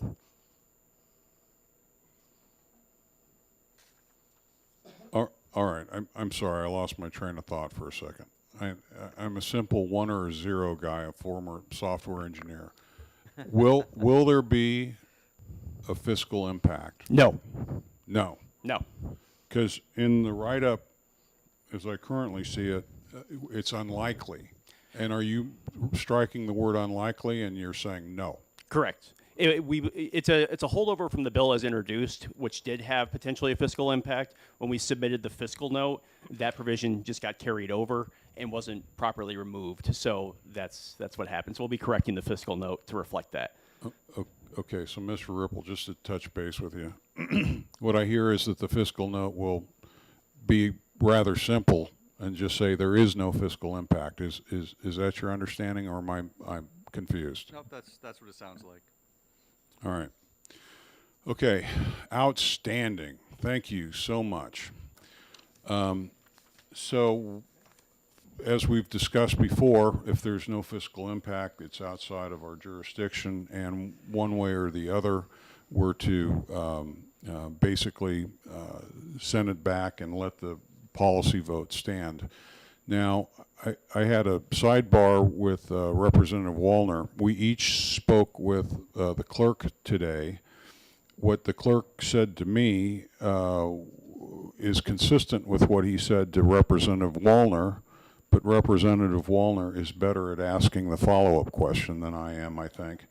I was informed that if there is no fiscal impact in the fiscal note after an amendment, that we should basically let the clerk know, and he could read a statement on the House floor that would obviate the need for another vote. What Representative Wallner heard that was supplemental to what I had been told is that if the item has been scheduled, we are obligated to come up with some kind of recommendation. And I have a fear that because we put the actual bill numbers on the calendar, that means we're going to have a floor vote eventually. So is that your interpretation, Representative Wallner? Yes, I think that's correct. Okay. So for these, I'm going to verify what you verified, but assuming you're right, then in that scenario, what I see us doing is OTPing these and explaining that there's no longer a fiscal impact. Anyone on the committee have a problem with that? Want to see it different? Representative Rogers? Okay. All right. So I think we can wrap up HB 1622. Unless anyone in the audience want to speak to this, because I think we're going to pass it. All right. Thank you. 1622 is closed. Point of order then, sir. Do we take a vote on these ones that we need to do the OTP, or does that just happen over in the overall finance? That's an excellent question. I should have addressed that in advance. But what I want to do is I want to re-verify what Representative Wallner has verified so that Monday we do the right thing. So it should be a short and sweet thing on Monday to just wrap it up and know that we're doing it right. Show, but we're going to have to do it Monday anyways, because I want to know that we're doing the right thing, whether we're just passing it back to the committee with no recommendation because it has no fiscal note, or we're going to do an OTP. So I'm not ready to do a show of hands, sir. Okay, so that leaves us with 3 more bills to go today: HB 1642, 1526, 1531. I scheduled them at 3 because I expected HB 1609 to run much longer than it did. So unfortunately, we can't start those 3 bills until 3 p.m. So I have to put us into recess until then. So we are in recess until 3 p.m.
Representative Knirk, can we take our positions, please?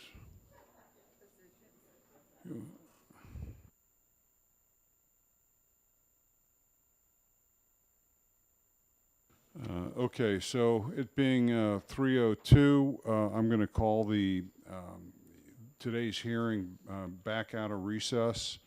Representative Rogers has had to leave us today, so I promised her that given her the vital need for her to leave, that we would not conduct any straw votes, which is a little problematic because I think we're ready to decide on 1662. Now that Representative Weiler's in, we deferred for him to get here. So I'll look for guidance from you, Representative Wallner, and you, Representative Knirk. Or do you think you two would be in favor of 1662 OTP with the new fiscal note? And there's an amendment that Mr. Ripple is going to bring to us that clarifies 1 PIA per IT system and that we're hiring on wage grade 30 instead of 32. The fiscal note will be updated to reflect that.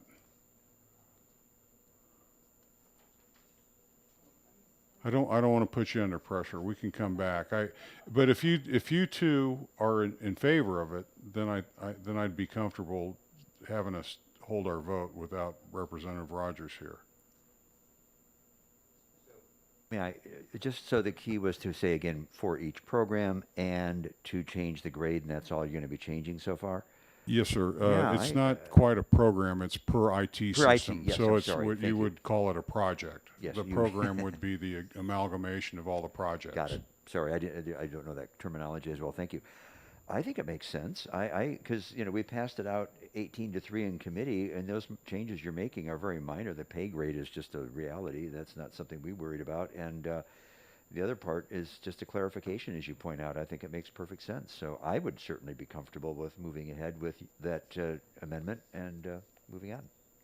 All right, Mr. Clerk, I need some advice. I just stuck my head in and watched Division 2, and they took a roll call vote in their working group and recorded a roll call. And I was under the impression that we only needed to do a raising of hands in order to record a vote in a working group.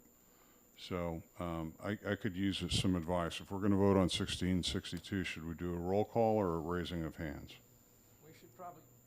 We should probably do a roll call vote on every one of these that we want to send forward to the full committee. That's the purpose of having the division, is so we come, and as you note, when we sit down and have a piece of paper before us telling how the different divisions, it always has a vote, 3-2 or whatever.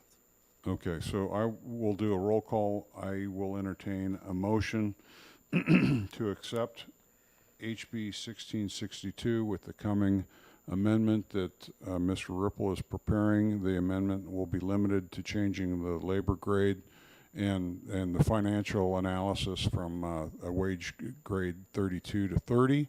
But another note, we usually don't vote without the amendment before us. Okay, so should we wait till Monday anyways? Yeah. All right, sold.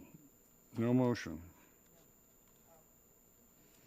Okay, so earlier we voted on 1609 with a show of hands, and it was a 4-3. Want me to do that one again? Well, Representative Rogers isn't here, so we wouldn't record her vote if we did it on a roll call. So I think we're going to have to wait. Remember how everybody voted. Well, I do too. Let me ask Representative Wallner, Representative Knirk, if you have an objection to us recording a 4-3 vote on 1609 based on how we know everyone voted. I would really, let's just wait until Representative Rogers is here on Monday.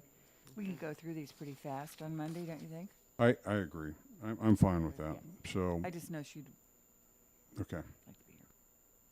All right. So with that, and over our recess, I validated that Representative Wallner asks better questions than I do because she got the she got the proper response. If once it gets calendared, we have to vote on it. So, we'll have to vote on all of those on Monday instead of just passing it, asking for them to waive votes. Now, I think I'm ready to open 1642 relative to lead testing in children. Is there anyone from the department that wants to step forward? And then just give us your name and your duty position or title, please.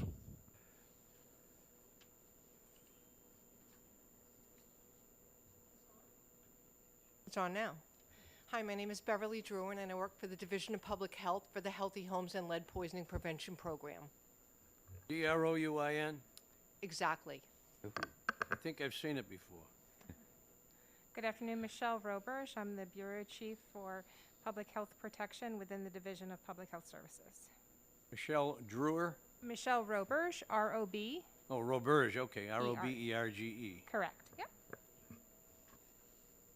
All right, what would you like us to know about this bill?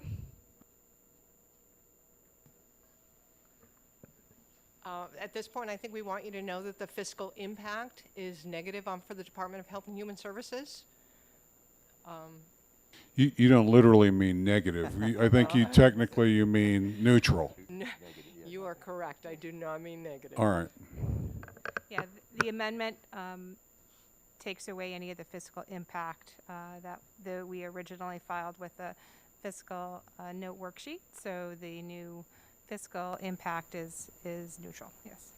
I want you to bring forward negative fiscal impacts in the future, please. All right, so there's probably no one here representing the local school districts. So if that's the case, is there anyone here representing the local school districts?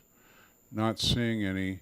Would you speak to the other part of the note that sounds like there's an indeterminable cost that would be borne by our local schools?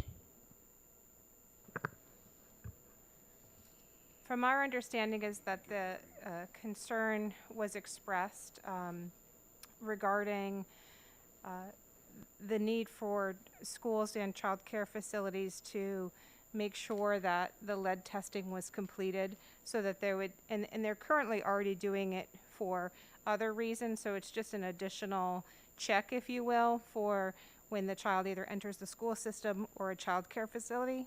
And that's our understanding of the concerns that were expressed from either child care facilities or schools. So I've recently had a lot of conversations with the principal at the Auburn Village School, and I just want to make sure I understand the situation because she's going to ask me. Okay, there's an indeterminable cost, but we know that there's a cost and it's non-zero. There's actually some cost that the school systems are going to have to pay in order to support this change in funding. Is that true or false? And then I'll come to you, Representative. Maybe just tell them how it works. Do you want me to ask Mr. Ripple, or if you're not, I sense you're not comfortable answering it. Yeah, I'm not comfortable answering that because I'm not sure what the costs would be for the school systems. Okay, you're in a safe zone. You don't have to answer. So, Representative Knert? Yes, this is a bill I kind of adopted in our committee, and the amendment for it was mine to get rid of all the fiscal impact. It's important to realize there already is a form that exists. It's called the New Hampshire Early Childhood Health Assessment Record. It is for use from birth through grade 3. It is the form that is already used when kids come into child care systems, for example, and it is where one documents all the various immunizations, and there already exists the slot for the provider to check for the lead levels. So it's already there for them to fill out on the form. So there really is no need for a new form. All it is a matter that they will look and see that somebody entered a lead test when the time that they're checking the form. So I do not expect that there ought to be any kind of a big new cost because this form already exists, and it's when the kids first enter, which is generally going to be kindergarten. So may I ask you a follow-up? Yes, sir. So, the form is already done and complete and available to the schools, if I'm hearing you right. And this is just an issue of them validating that they complete the form properly. It's best to understand, first of all, it's important to understand this was sent to me by the people that do childcare licensing, that this is the form that they're already using. But since it is labeled for use from birth through grade 3, I do not know for sure if all the schools do the same thing. But it's important to understand that they already have the health forms that are going to be filled out by the providers anyway. And it's, it's since the providers are used to it because it's a requirement. Just to clarify, the requirement for this test came through SB 247 in 2018, and it's a requirement by age 1 and again by age 2 to have a lead test. Parents can opt out if they wish not to have their child tested, and that is not changed by this bill. The point of this bill was simply another point of contact to remind parents of the importance of having their child lead tested, because if we identify them early, we can treat them before you end up with lifelong learning disabilities and other problems. So that's the whole point of this. And so the providers already are doing it. It's already in all of their EHRs, which are electronic health records, which is how most of the provider records are actually kept. And so there really isn't a big, large reporting burden because they already have to report things like the immunizations and other factors when the kids enter schools anyway. So is there a retroactive component to this, or are they sort of grandfathered in the reporting that they've done, or are they going to be subject to going back and correcting the records they have on hand? I do not, it certainly was not designed to be retroactive at all. It was a requirement for entry. And so I don't anticipate that there's any retroactive work to be done. First of all, once a kid gets too old, it's not as much of an issue. They're trying to catch them when they're very young because that's when you can make a big difference in their life. Right, I remember that testimony. Yes, I remember we were together on that committee. Yeah. Representative Wallner, did you have an issue? I just want, could I ask a question of the, okay.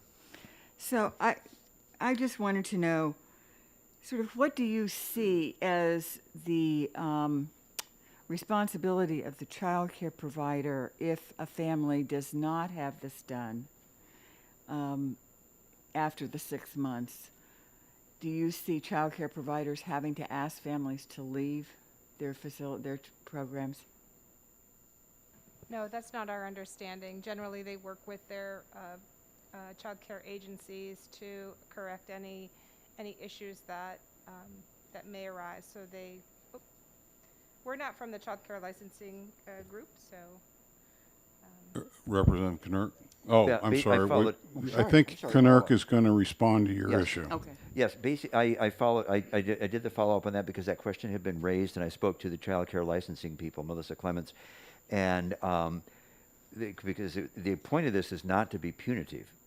The point is to be a reminder, hey, your kid needs to be lead tested. And that is why there is also in here that, when a parent suddenly gets a very valuable child care slot, we didn't want them to lose that slot that allows them to get to work because they didn't have their kid lead tested. So there's a grace period to remediate it. And the question came up, well, what happens if they don't? And the answer is nobody's going to throw the kid out. The way that they do this, it's the same as if a kid has not gotten their immunizations documented. It comes up at licensing because this is actually in the licensing issues. So at license review, if the agency determines that they have, they're never checking it, they'll say, you need to be checking this. If they find that there's 1 or 2 kids, they'll say, there's a problem. These couple of kids have not gotten it.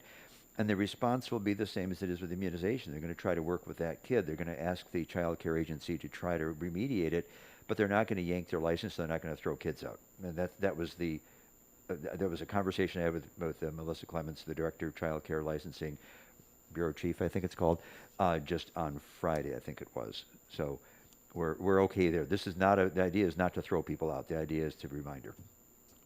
Representative Wallner, you had another point? No, I just know that I spent 50 years in child care, so I've been through this a few times. So I just, I just want to be sure that families are safeguarded from losing their place, and particularly now, because getting into child care now is like winning the lottery, because there are very few places available, so I don't want another stumbling block put in front of families who need to work. So So Representative just want to Wallner, be careful. I think you have a valid concern.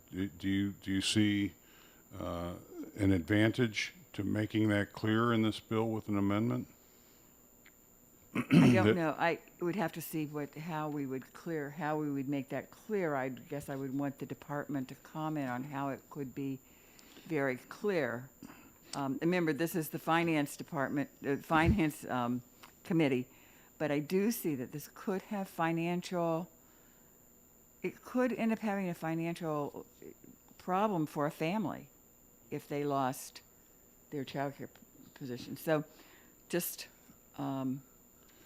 want to be sure that it's not going to cause a problem for Right. families. I think addressing your issue, if we wanted to do, would be pretty simple. It'd just be one more sentence after the two bold areas, that says something to the effect that no parent or child would be held to punitive action based on whether or not they've provided the test information. Something like that. Mr. Ripple writes better than I do. I mumble and stumble, and then he comes up with it. So, Would the department feel okay with that?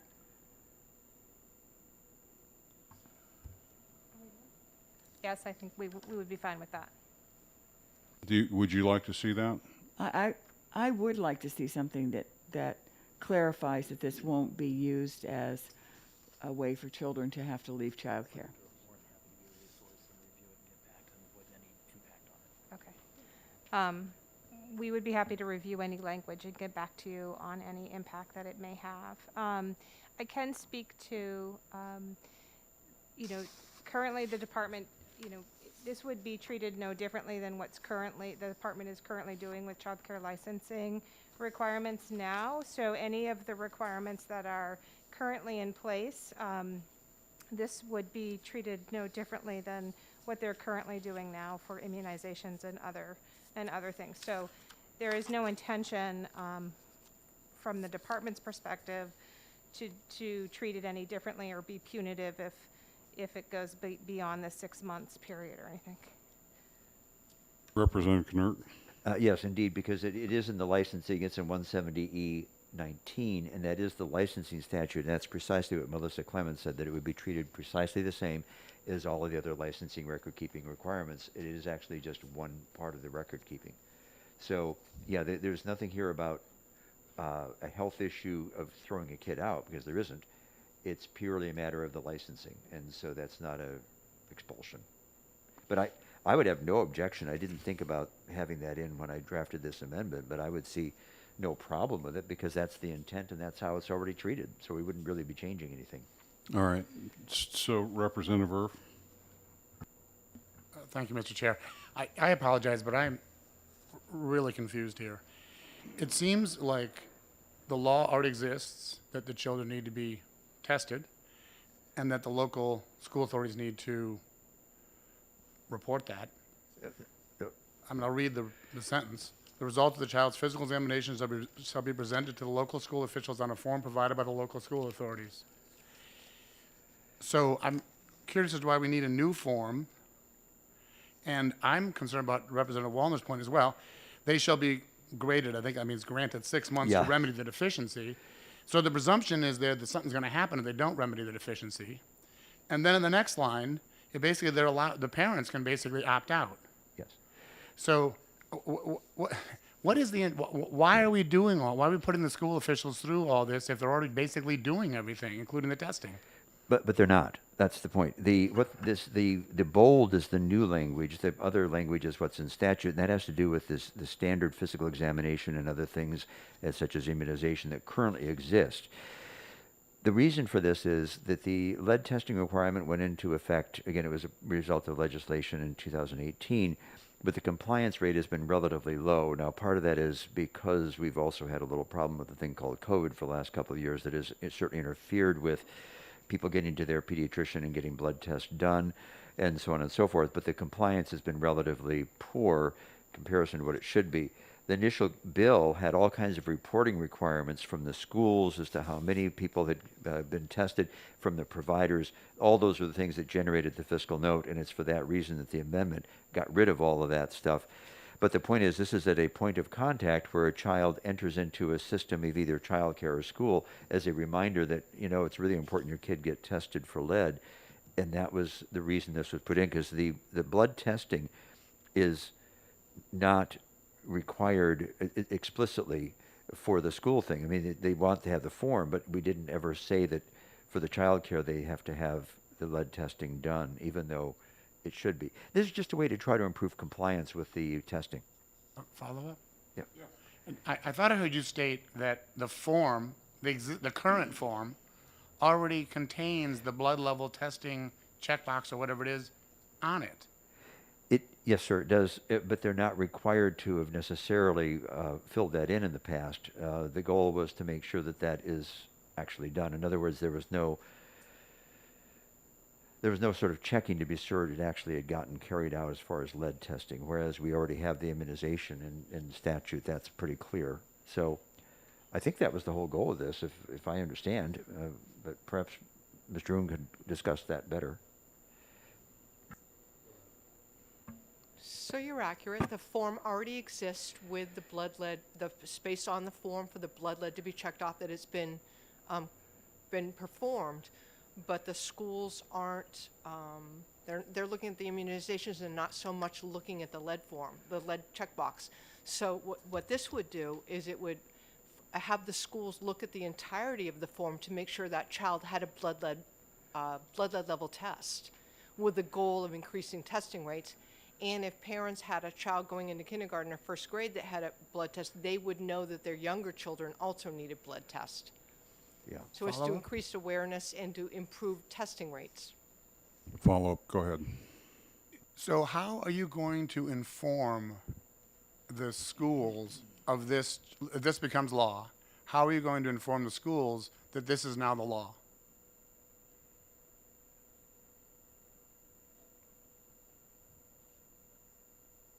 I think that we would work with the Department of Education to do press release, news release, and some education to the school nurse. We'd work with the School Nurse Association, which we already collaborate and partner with now. Follow up? So you probably see where I'm going with this. Why don't you just do that? Why do you need a bill? Why don't you just inform the schools that you'd like them to actually pay attention to that checkbox that already exists, and apparently pay attention to the law regarding lead testing that already exists? Unless I'm missing some part of that. So the department is neutral on this bill, and so we would encourage any opportunities to increase testing rates as possible. And I'm sorry, can you repeat your question? Let me say it in my own way. It seems like everything that you need from a statutory perspective is in place, and from an administrative perspective, the form is already available. The requirement to do lead testing is there. Correct.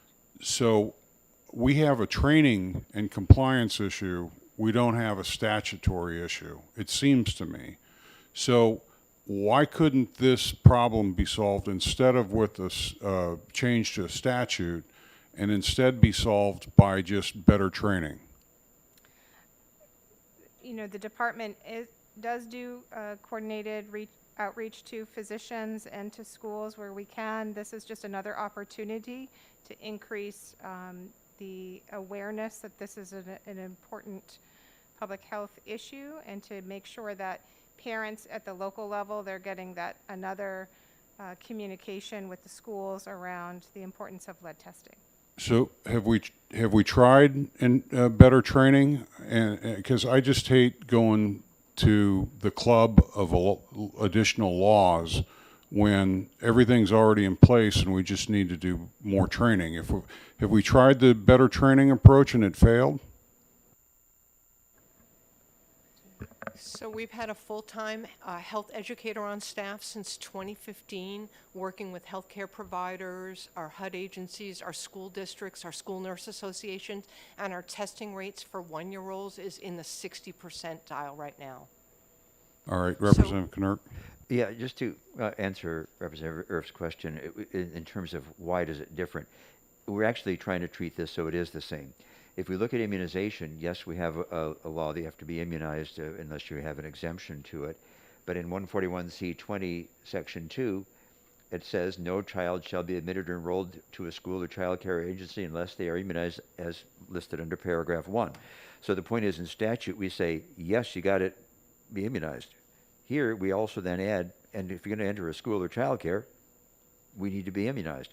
So here we have a statute that says you have to be tested for lead, got it. But there is no correlating statute that says, and to be entered into a child care or school, you have to be tested for lead. So indeed, we are trying to make the lead testing just like the immunization. So the point is, the difference is that right now, they do have it on the health form because from a provider's point of view, you don't want a gazillion forms. You want one form for the kid that kind of covers everything. It covers things like allergies and eating problems and all that kind of stuff is on these kind of forms. But the issue is that the providers, the school or the child care need to check that they've got the immunizations. This is just asking them to also check that they've got the lead, so it makes it exactly analogous to how we do treat immunization. So this does make it consistent with our previous efforts in immunization. It doesn't add something that is different. So this sounds contradictory to me, because we had a sidebar that Representative Wallner started to say, we don't want this to be punitive. We don't want to keep kids out of these facilities for the lack of lead testing. But I think I just heard you say that we can keep kids out of school and child care facilities if they've not been immunized. And now you're making a case that they should be exactly analogous to one another. So if that's the case, then that means there is a punitive component of not doing the lead testing. Could you straighten me out on that? I think the point you make is interesting, and I hadn't thought about that. But I still don't view it as really punitive, because it's not. The goal still would be, the licensing people have said, is they're going to treat it like immunization, which is they don't throw a kid out of child care. They ask them to get it corrected. And remember, just as in immunization and in lead testing, both of them, the parent can opt out. Well, I certainly support why we have the bill in front of us. I guess I just want to be sure. I guess I would just like to have a sentence in there saying that, a child cannot be removed from child care if they don't have the lead test. I understand the immunization, because if you have a child who's not immunized and then that child gets whatever thing they've been immunized against or not against, and then it spreads to the other children. The lead testing is a little different. It doesn't spread to other children. So if we could just be sure that it can't be used, just the lead testing can't be used as a reason to have a family not be able to have their child in child care. Okay, earlier you said they should not be removed, but I think what we're also needing to just put a pin in is neither should they be denied a slot or Yes. entry or enrollment into a program because of the lead testing. Right. And actually, may I? Yeah. And actually, it isn't to deny. That's why there's this. And again, that was a typo that Representative picked up. Was graded as granted. Actually, yes, it was a typo that they have the 6 months. But I agree. I'm very comfortable with the idea of putting in that it is not a cause to dismiss a child just because the licensing or deny. Yep. But just because the licensing agency says they would not do that, I think having it in statute makes it safer. So I completely agree with Representative Wallner, and I'm comfortable with adding deny. I think that would be smart.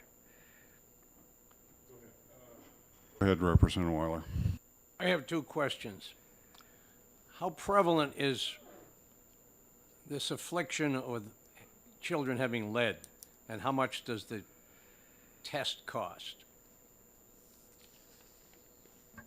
So in our last bill in 2018, we made it so that insurance coverage for blood lead testing was mandatory, that no insurance company could deny a child. It costs a healthcare provider approximately $32, which they're reimbursed from the insurance company. So that's your first question. Then you wanted to know how many children in New Hampshire? What percentage?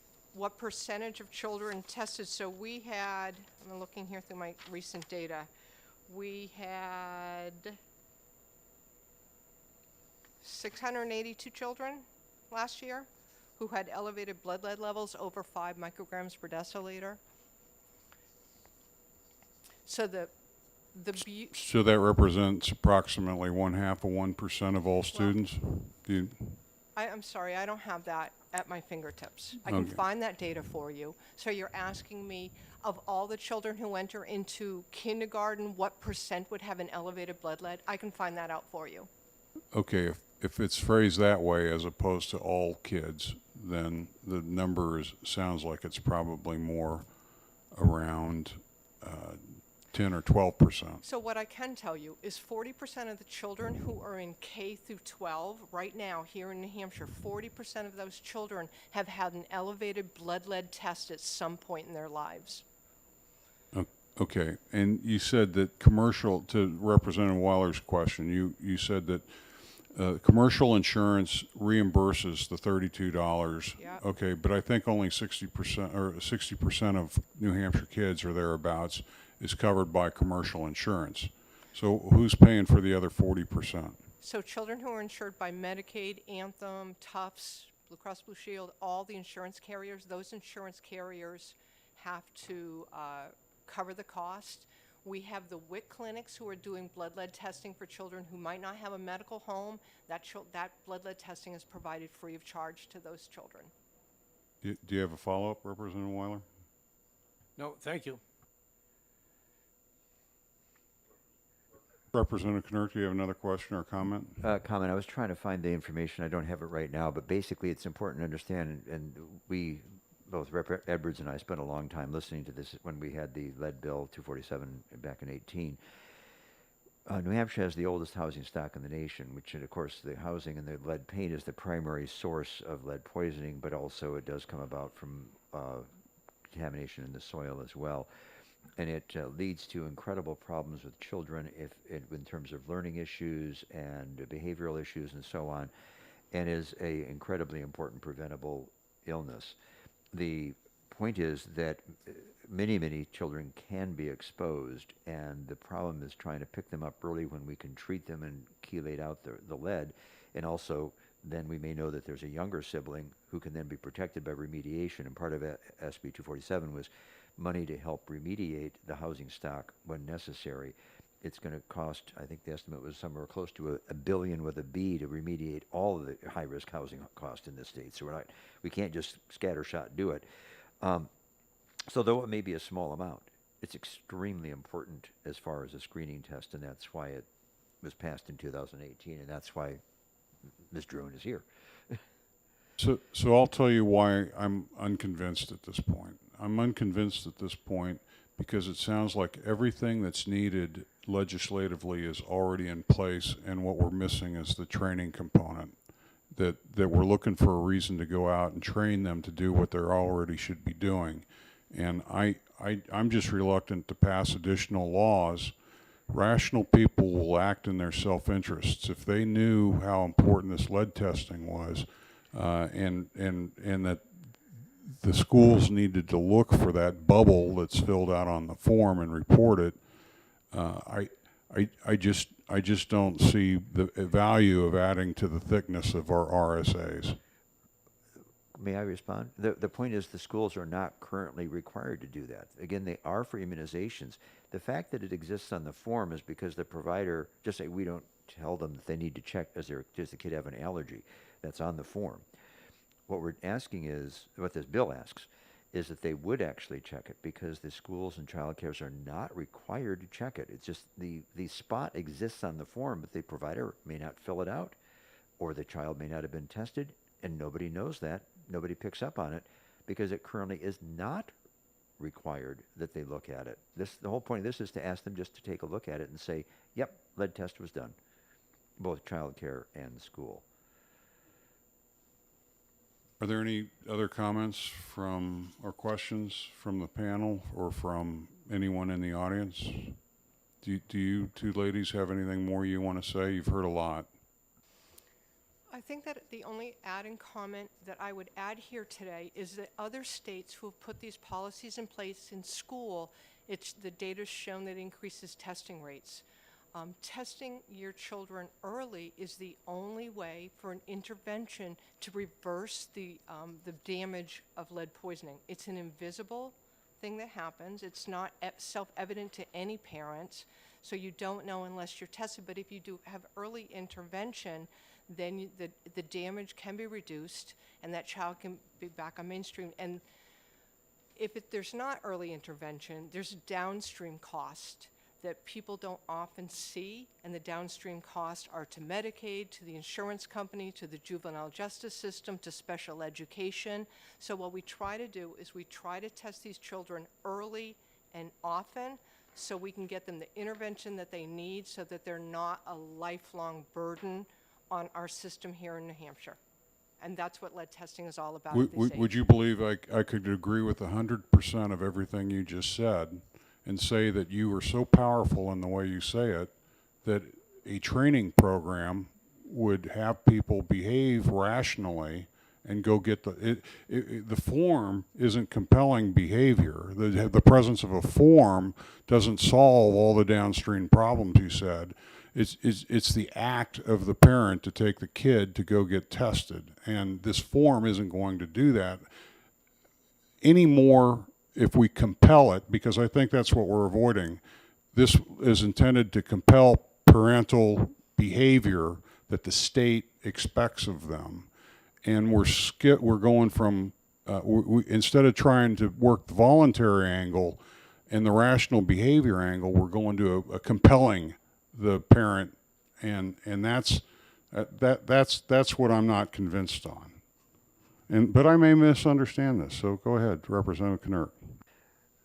Well, one of the problems we've run into is that the very people who are at the greatest risk for lead poisoning live in our worst housing and are often some of the most dysfunctional families, or families where their parents are working, 3 different jobs and are, you say education, will encourage proper behavior. So let's say they don't behave. Should the child be punished with a lifelong learning disability because we didn't do our job to reach out to try to help that child? And I know that sounds like, perhaps we're overstepping our bounds, but I don't think we are, because not every parent is capable of doing what needs to be done. And the point of this, again, was not compelling, but it's another point of contact to remind. That's why, again, I agree 100%. There should be that language in there that says kids don't lose their slot, then they can't be denied. Because the hope of this was simply another point of contact, say, you really need to get this done. And again, that's not in law currently to make that statement. So I think it still could be beneficial, because I think, if I remember right, that the department is working hard on outreach already to those most vulnerable kids, because we know that those are the ones at highest risk, and they're the ones where the parents are least likely to actually respond to an educational program. So I think you may be projecting benefits of this law that are theoretical. This law is just looks like it's setting up to compel the completion of a form. Like I said, I'm just not convinced that a good training program wouldn't be adequate. That's all. One point, if I could make, is the policy committee passed this 20-1 because we thought it was a good thing, although I think the policy committee would perfectly have been happy with what Representative Wallner has said. And the policy committee also amended out all of the language that would induce the cost to the department, and the cost to the schools should be rather negligible, since they already have a form they're gathering, and they just have to look at one other spot and see that something was checked and remind the parents if it wasn't. So I'm not quite sure why you have an aversion to this bill when we thought as a policy committee it was a good bill. I know I'm here as a sub today, but I'm still No, wearing you're my doing policy great. hat. You're welcome here anytime. So the reason I'm picking at this is because I've had a lot of conversations with my local principal, and how upset she is at the legislature passing unfunded mandates. And if we're trying to get the schools, if ultimately we're trying to get the parents to do the lead testing like they should, and in fact we're trying to give them incentives or to compel them to behave the way we want them to, we're basically going to be asking the schools and the daycare centers to be agents of the state to help us enforce that. So we are putting a mandate on the school systems that's for them to do additional work. To me, that's an unfunded mandate. And because that's a financial issue, I see the whole bill as being open to this. So that's why I'm pushing on it. And I think we just have a difference of opinion, Representative Knurk. Representative Erf. Thank you, Mr. Chair. First, I just want to reiterate, so I understand, that the requirement for lead testing is already in statute. Sir. Okay. So that's not what we're trying to increase. It's very likely, based on what you've all said today, that our testing is much higher than 40%. Because all you're saying is this box hasn't been checked. It's very possible that the testing has gone on, but the schools aren't checking it. And No, that's why I keep asking the question about... It's tracked in a different way. Ms. Droon should answer that question. The Division of Public Health, Healthy Homes and Lead Poisoning Prevention Program is responsible for blood lead surveillance for the entire state, ages 0 through death. So all blood lead tests for all children and adults come into the Division of Public Health, where our epidemiologists and statisticians calculate the blood lead testing rates. So the 2020 blood lead data was just released, and this is pre-pandemic. So this is when things were doing much better. We tested 63% of all the 1-year-olds in the state and 53% of all the 2-year-olds in the state. So the Division of Public Health does have our hand on the pulse of the children who are tested.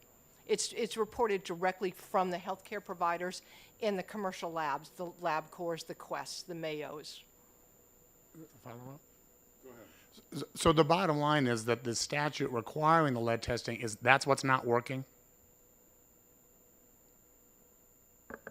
The statute is in place to require all 1- and 2-year-olds to be tested in the state. It's just a matter of making sure that that's happening throughout the state at the provider offices. But she just told us that you have the data that tells you that only 63% of some age group was tested. That says to me 37% weren't tested, which means the statute requiring the testing is not working. Is that not accurate? I think what I would just add to that is we have a lot of families here in the state of New Hampshire who do not have a medical home. They do not have a doctor. So these families might get their blood testing at the WIC clinic when they're getting their food products, or they might not get testing at all. They do not have a medical home.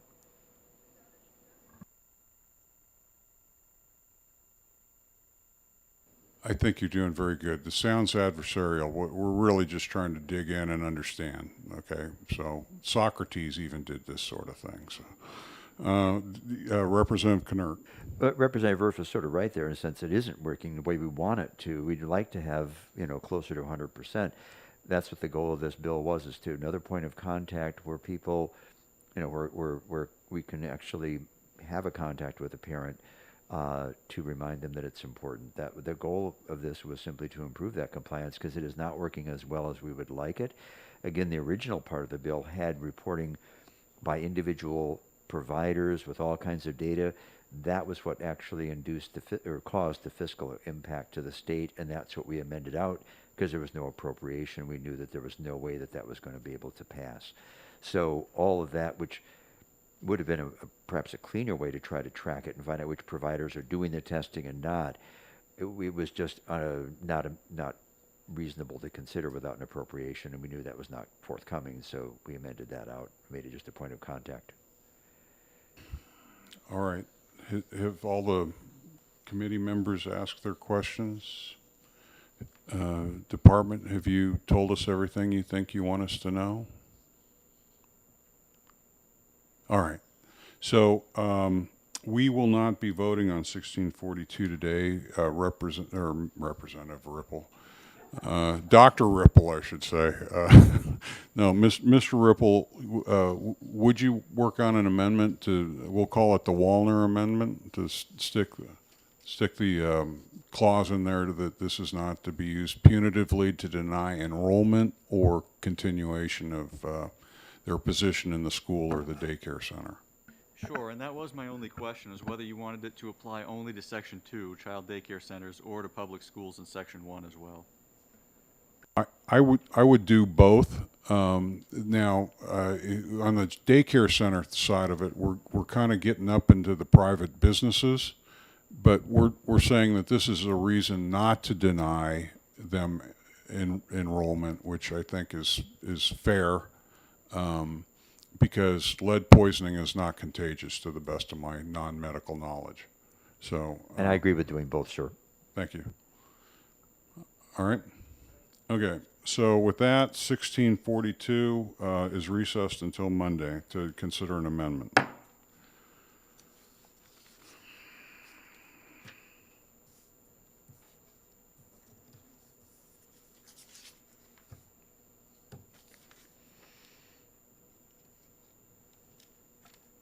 I'm going to open this now on House Bill 1526 relative to income eligibility for in and out medical assistance. And I'll invite both Representative Snow and Mr. Lippman up because I think we already see we've got two sides to this, or at least two big chunks that we need to understand.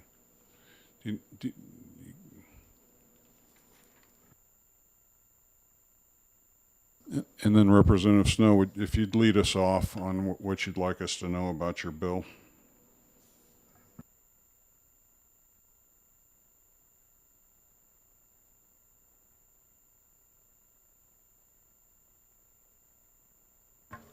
Yeah.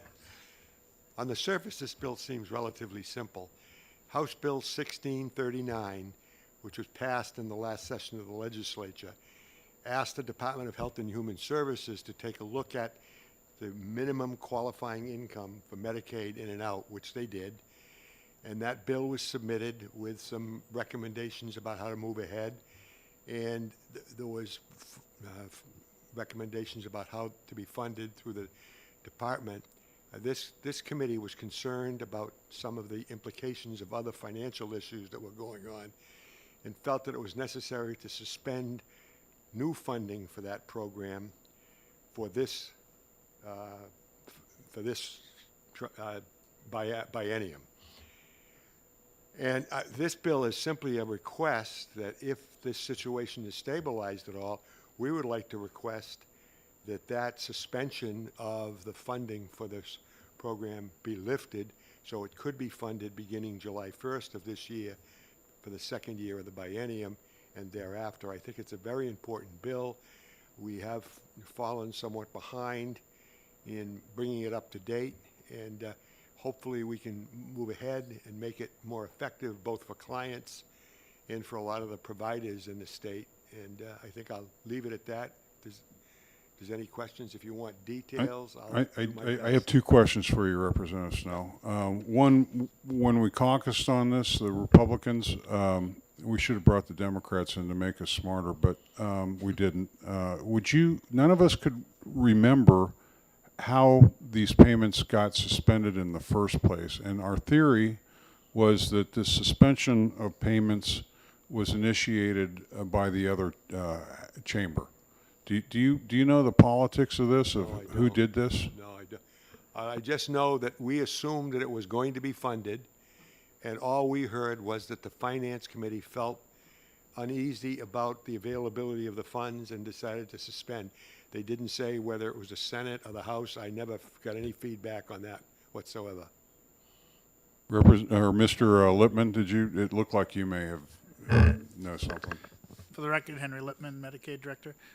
My recollection is the policy was approved and as Representative Snow, and that all we're talking about here is raising or making it easier for people to qualify because the financial standards haven't been updated for a long, long time. And so that it was the fact that to change the standards would cause us to spend more money. I think it was around 13 million for the two years, or 12 million for the 2 years, that I think at the time there was uncertainty around the budget. Policy passed, but the financing didn't. And it remained unfunded in this latest biennium. And I apologize, I didn't really introduce myself. I'm Representative Ken Snow from Manchester. I represent Ward 12 in Manchester. Just historically, I have 50 years of work in the community mental health movement and 48 of those took place right here in New Hampshire. So I'm very familiar with some of the issues that goes on in that area. And I think that this particular bill is much more important in the work that those community mental health agencies are doing than people really understand. It's not in and out Medicaid is not a concept a lot of people really understand, but it can be extremely important for some people that otherwise will have to go without services or be left outside of the system. And I'd be glad to explain more, but I don't want to take up unnecessary time if you already know what the bill is all about. Representative Weiler? It's not clear to me when we say the program was suspended. It was suspended at the higher income rate, or we still had the program? We had a program, but the maximum allowable income, or that threshold that allows people to be qualified or have to go through other steps to get qualified, remained the same as it has for the last 30 years. 30 years, okay, thank you. And since we passed the budget, inflation has gone nuts. Representative Berth, did you have something? If the committee wouldn't mind, I wouldn't mind hearing his explanation of the program, because I'd like to understand more about it. But if nobody else wants to hear that, then I want to hear it. This is I had never even heard of In-N-Out except for the burgers in California until 48 hours ago. So I'd appreciate. Do you want me to explain it, or do you want to explain it? Mr. Lippman, it always would you? mystified me why it was called In-N-Out, not Out and In, because what happens here is people begin the month out of Medicaid, and if they meet certain standards, they're then in. But it's called In-N-Out, so we'll have to leave it with that. But what this means is that some low-income, uninsured individuals have an income that's slightly, somewhat above the standard to qualify for them for regular Medicaid. This is simply a program, and it exists in most states across the country. It's a program that's part of the Center for Medicaid and Medicare Services, Medicare and Medicaid Services, and they have certain guidelines and recommendations about how it's to be implemented, but there is some flexibility in terms of how the state applies it. But basically what it says is that you set this threshold, and if they're slightly above it, that individual is allowed to document any legitimate Medicaid eligible medical expense. And as long as they document it, once that spend down brings them down to that threshold for the balance of the month, they're qualified to have their other expenses met by Medicaid. So I see you nodding, Mr. Lippman. Would you have anything to extend that?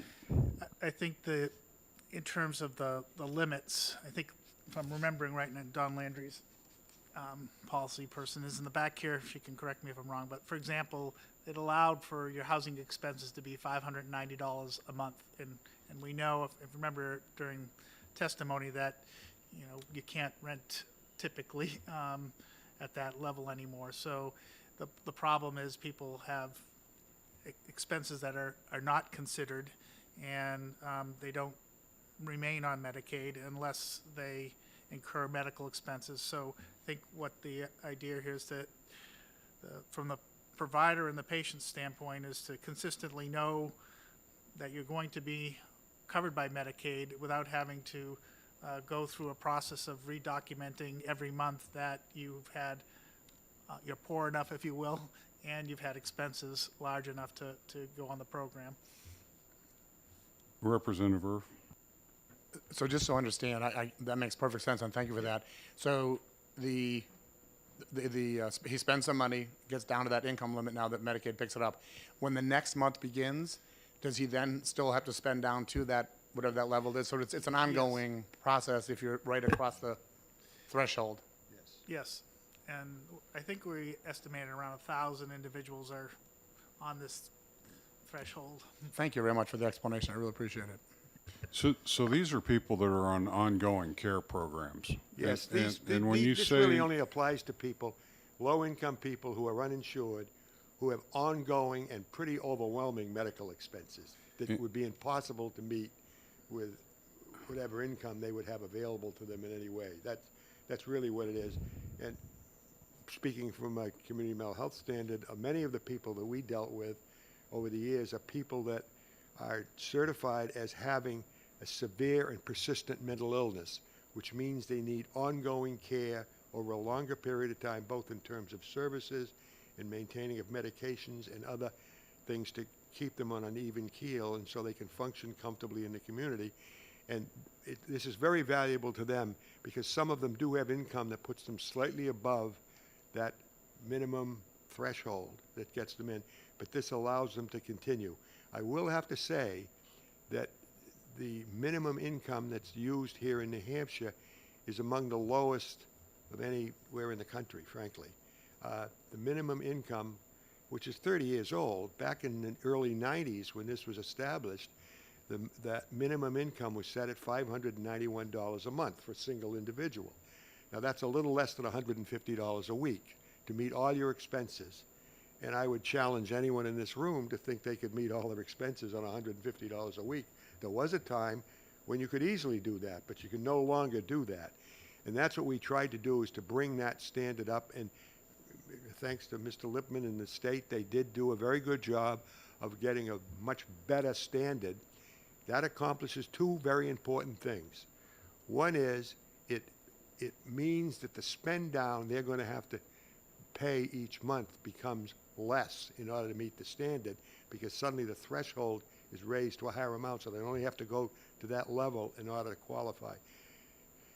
Secondly, at least the estimates by his office of the people, for example, that we serve with severe and persistent mental illness, for example, 1/3 or possibly more, we don't know exactly, their income with this new threshold would be below that threshold. So they would be shifted immediately out of the fee-for-service in and out program into one of the managed care programs for regular Medicaid, which is much more efficient and cost-effective way to administer it. So that's a distinct advantage of doing that. Secondly, I think that one of the problems is of the people that we serve, especially with this lower income level, this spend down, they can't pay it. It would be like getting blood from a stone. The mental health centers each year generate bad debt in the amount of somewhere between $7 and $7.5 million. And that's pretty substantial to try to work that in. Other facilities, hospital emergency rooms, run into the same situation. When people come in prior to having met that threshold requirement, can't collect, and the person just has no ability to meet that standard. So the increase in the threshold is a very important step, and that's why we're interested in moving ahead with it and seeing if it won't overall improve the program, and more importantly, would reduce the amount of bad debt the community mental health centers and probably the hospitals have to endure. You should know that this bad debt is 1/2 state money and 1/2 the federal match. So what happens with New Hampshire, even though that seems very high, and it is high because it's money that we did not get, but I think you made my point. I don't want to go on anymore. Representative Irf, a follow-up? So you said the original amount was $591 per month. What is it now under the new? 901. Representative Knurk. Yeah, just the couple of things I passed out as we began. I mentioned to Rep. Edwards that we had these things handed out when we heard the bill, and so I passed them around to you just to make it a little easier for you. I think the easiest one to understand is if you look at the one from NAMI, New Hampshire, paragraph 2 discusses how this in and out works, in written, if you kind of follow written issues better than oral, and gives the number in the middle of that paragraph at 591. And in the third paragraph down toward the bottom, it talks about the new number for a household of one, that the threshold would increase to 901. The bottom line thing to kind of understand about this is we're looking at really simply a cost of living adjustment, if you will. I looked up and Googled, if you have $100 back in 1992, what is that in 2022, I'm sorry? And it's $202. In other words, twice as much. We have all this does is correct what the inflation has done to people since that time it was set at 591. It's not realistic to consider the numbers in 1992 are the same as we're dealing with now. It doesn't even bring them up to make it as high a threshold as was designed in 1992, because if one did that, it would actually be more on the order of about $1,200. So it brings it up really closer to about 2/3 the way up to what inflation has done. So I look at this as just simply an adjustment to make sure that it fits well with what's happened to the costs over that 30 years. I also had a question for Mr. Littman, if I could ask that question. Because of the fact you have to document in and out on a monthly basis, we keep talking about what the increased costs would be for, getting people onto Medicaid, but what would be the decreased cost because of the no longer the need to document every month whether people are in or out and what time of the month and checking every single bill they got? How much do we spend on that? There is a cost associated with that, Representative Knurk. I think that in terms of if you then reversed and said how many people could we cut as a result of changing that, I don't think it would be, because there are certain procedures that have to go on. I think the burden is really, the cost, if you will, is absorbed by the beneficiaries who have to document things, and then by the providers who end up, having to either work with people or chase them and spend collection costs. So I think that's where the costs with savings would be occur. And that's not counted in what I said was bad debt, but it is a significant amount of effort on the part of both the treatment staff and other management staff within the center to make sure that we stay right on top of what each person's legitimate expenses have been, so that we can implement the program right away. Representative Weiler. The confusion is, the way the bill is written, it says repeal. And it gives the numbers, requiring the Department of Health and Human Services to amend the income eligibility standard for the in and out medical assistance policy is repealed. So is that the 591 that's repealed, and shouldn't we replace it with something, or is it just leave it up to the? I don't know what that means. When I used repeal, I was hoping we would repeal the suspension and move ahead with the activating the program is what I think it means, but I don't know. It may be awkwardly worded. I didn't physically write the bill. We may know an answer here. I think the answer is that the policy was approved and voted into law, that repealing this particular thing would put into law the policy that was approved in 19, is my understanding. I don't know if you can confirm that, Kevin. Yes, I think that's right. The policy was in place. It was suspended in the trailer bill. So by repealing that suspension, it would put the policy back into effect. Do you know how it got into the trailer bill? I think the suspension was first added in the Senate. The department, I believe, had requested that the Senate either fund the policy at the 12 or 13 million or suspend it, rather than leave it in place with no funding, and the Senate opted to suspend it, and that change was approved in committee of conference. All right, so, okay, Representative Wallner. Well, so from what Kevin just said, it seems like the House position was to have this program in place. Is that correct? That was the House position. There was no funding associated with the program in the House position, though. I'm not sure, I don't recall if during the House phase the department came forward with language to suspend it or not. So I don't want to speak to whether the House made a conscious decision to keep the program in place or not. So it just strikes me that at least the House side, Division 3, we fully funded this portion of the governor's budget. And so I don't remember us ever having a discussion about not funding this line item, because the line item would have been part of some other program, and we were funding programs at the governor's budget level for the most part. You did generally fund programs at the governor's budget level. I would say in this area, the governor did not fund this increase to 133.33%. And I think you would see that if you went back to the agency budget request. They had a number associated with this. The governor did not include that number.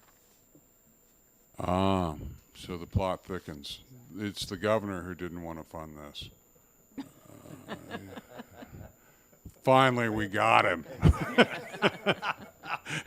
Go ahead, Mr. Lippman. Do you want to say something? One further recollection I have is that I think that was passed with a June 30th date with the anticipation that in the 22-23 there'd be funding in it. And then, if you recall, we kind of, with what was going on with state finances, at one point thinking we were going to be at a $500 million deficit, that it didn't get funded. And that's really, I think, what ended up happening, is that the policy was agreed to and then expected it would get funded in the next session, and it didn't, for reasons that, you know, in a certain time of year you would know, and later on you would have a different perspective. So let the record reflect that Mr. Lippman defended the governor and said he was making a decision in a period of pandemic confusion. So, okay. So I got a totally different question for you. I want to get to this other question. Of the 6,073 individuals that are in the in and out program, how many of them fall into this category that I think Representative Snow described as severely mentally ill, or what? It was something like that.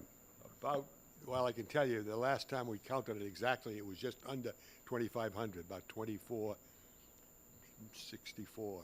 So it continues, it's stabilized at around 2,500 people are in the in and out program who have that. Oh, okay, so we're talking of the nearly That's just 60. for Manchester. Now, across the whole state, I have those figures right here.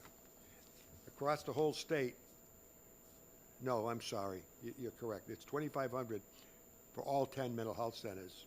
Our particular one, there were 365. But that's the number of people that benefit from this. There are other people. I'm sorry. Can we just stick to my regular Medicaid program? I'm just asking questions, and I'm just trying to ask precise questions.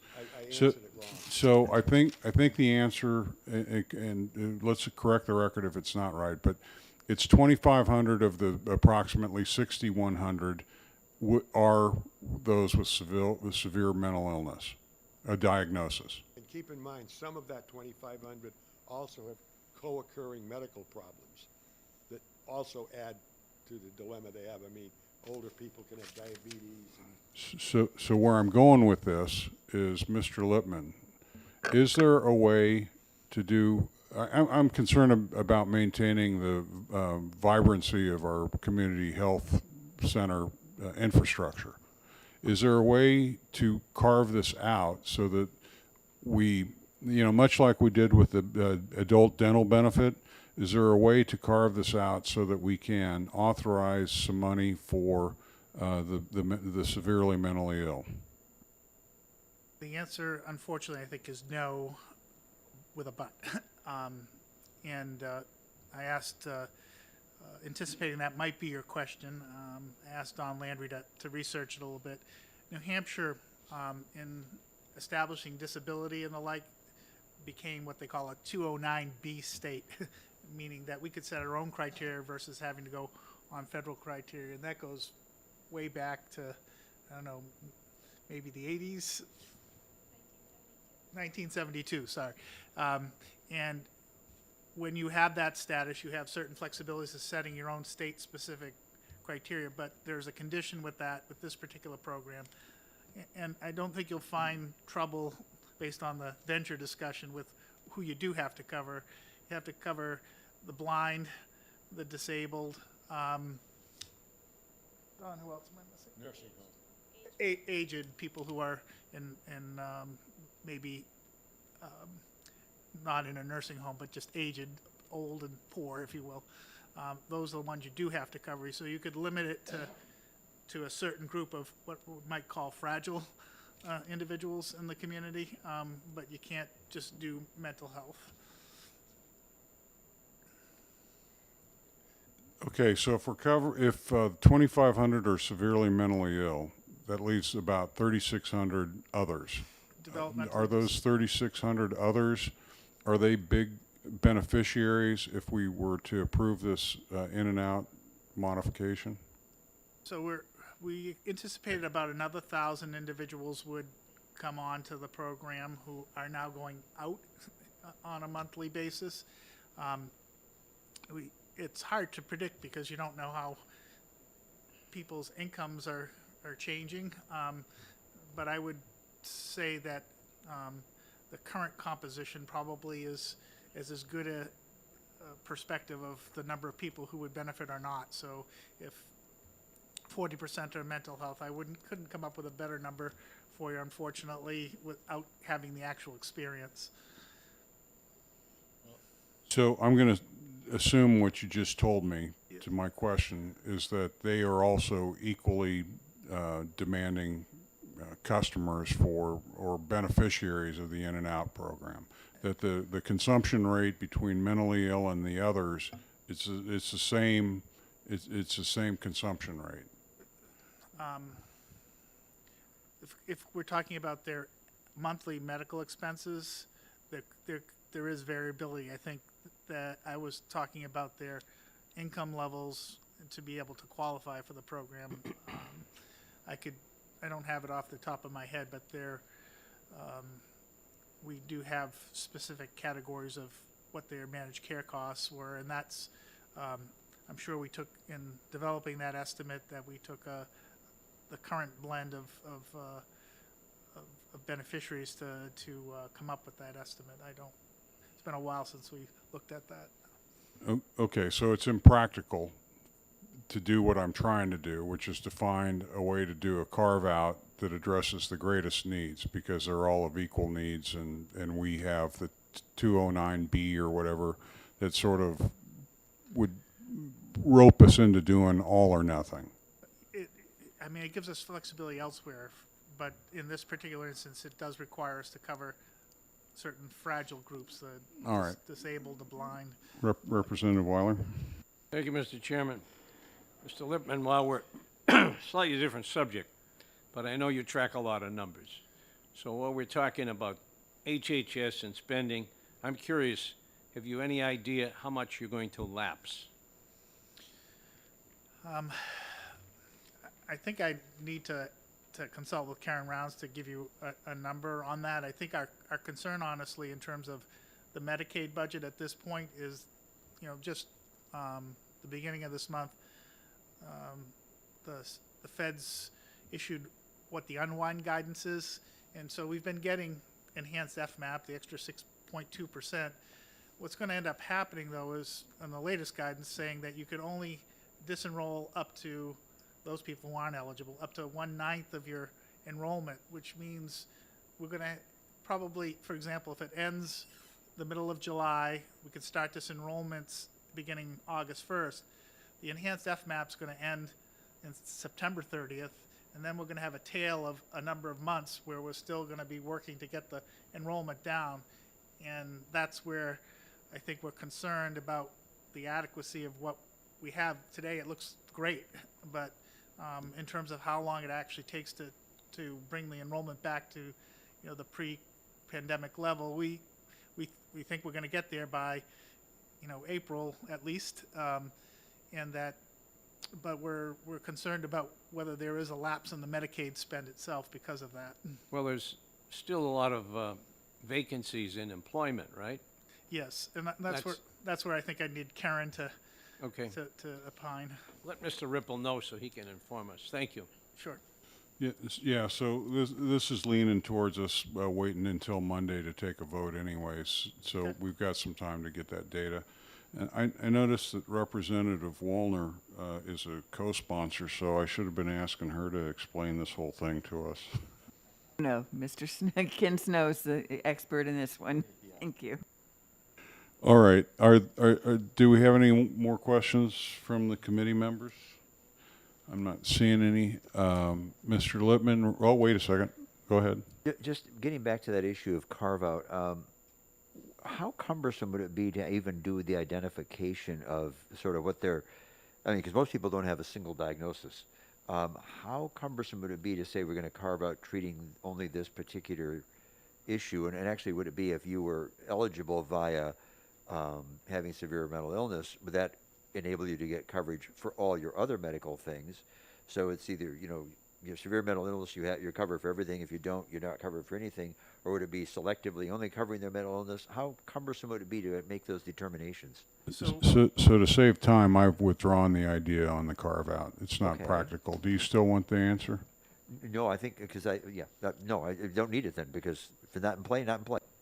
Yeah, I explored it, and it doesn't seem to be feasible. So, okay. So, Mr. Lippman, Representative Snow, what do you want to say about this bill that you haven't had a chance yet to say? I cut you off at one point, Representative Snow. I didn't mean to cut you off. I was going to. Well, just I say- cut you off. I'm apologizing. Anyway, no, I just feel I guess you can sense my sense of urgency about getting something done.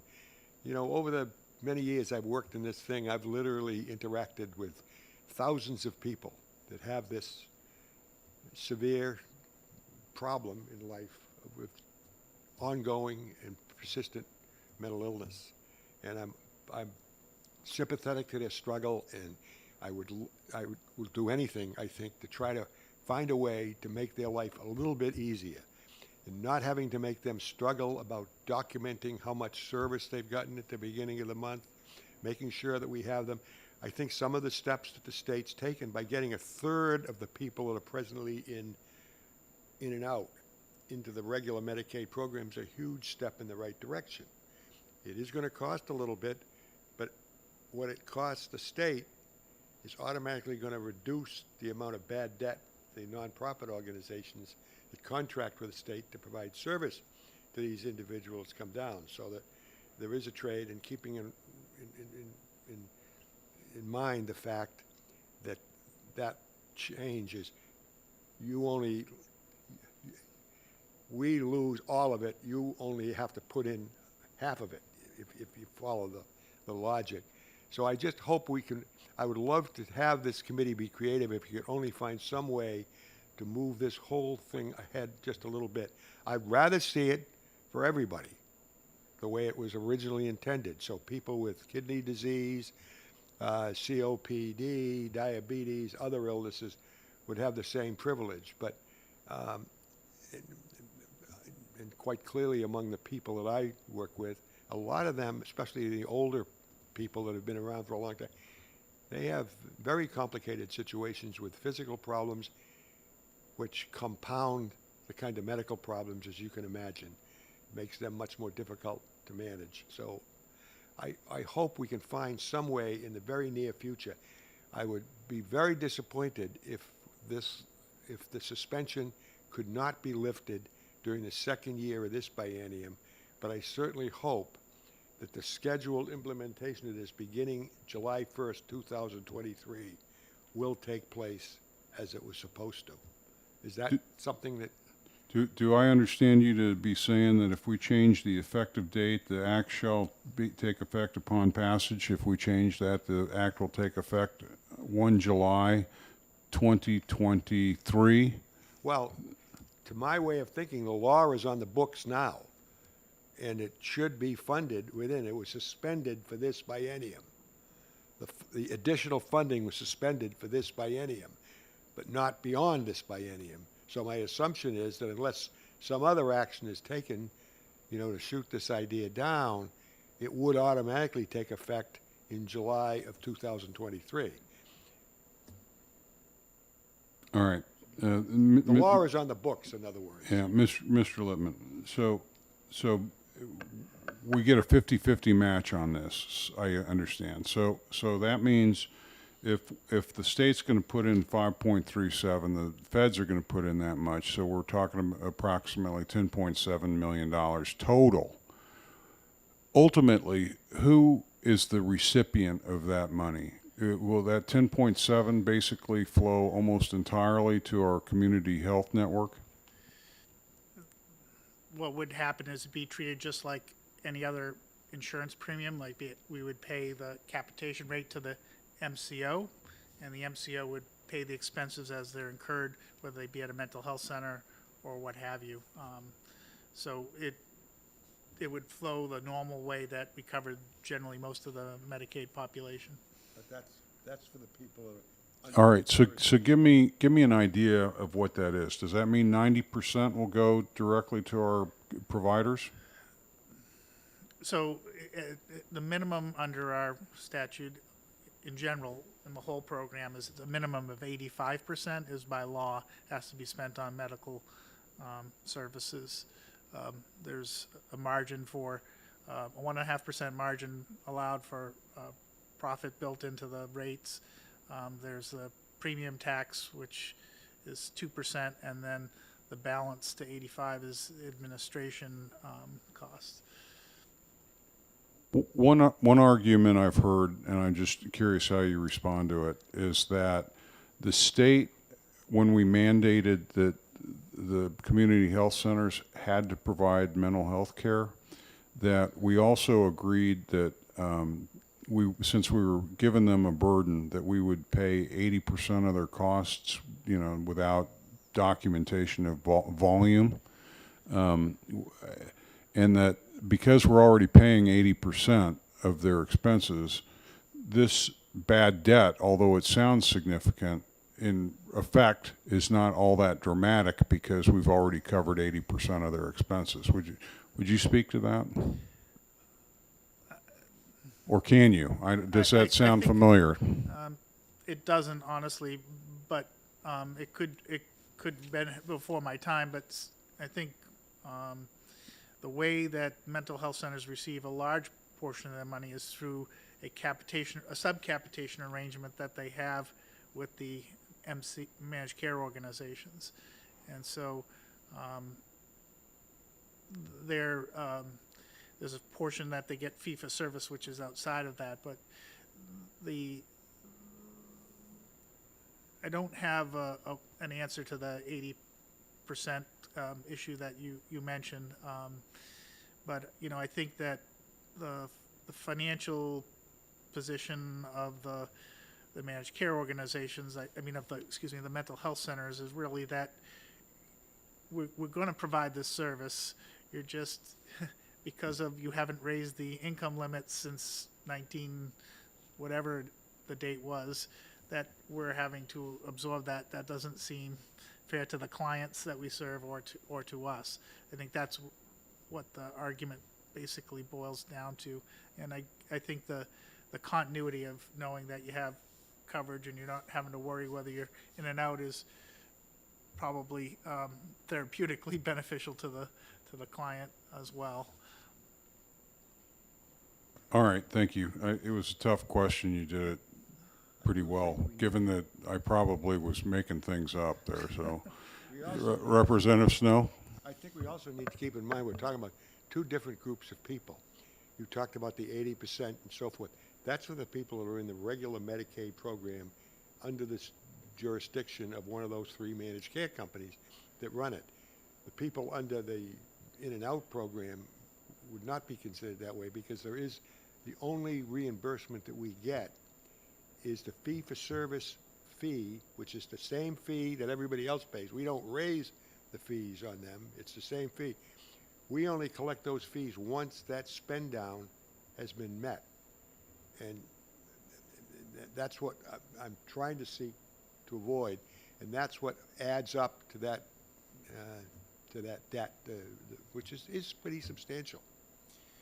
All right, I go ahead, Mr. Lemon.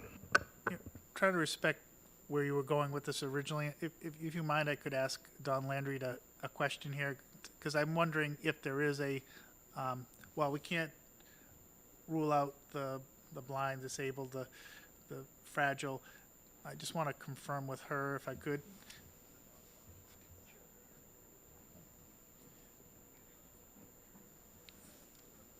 So the question I want to ask Don, in terms of,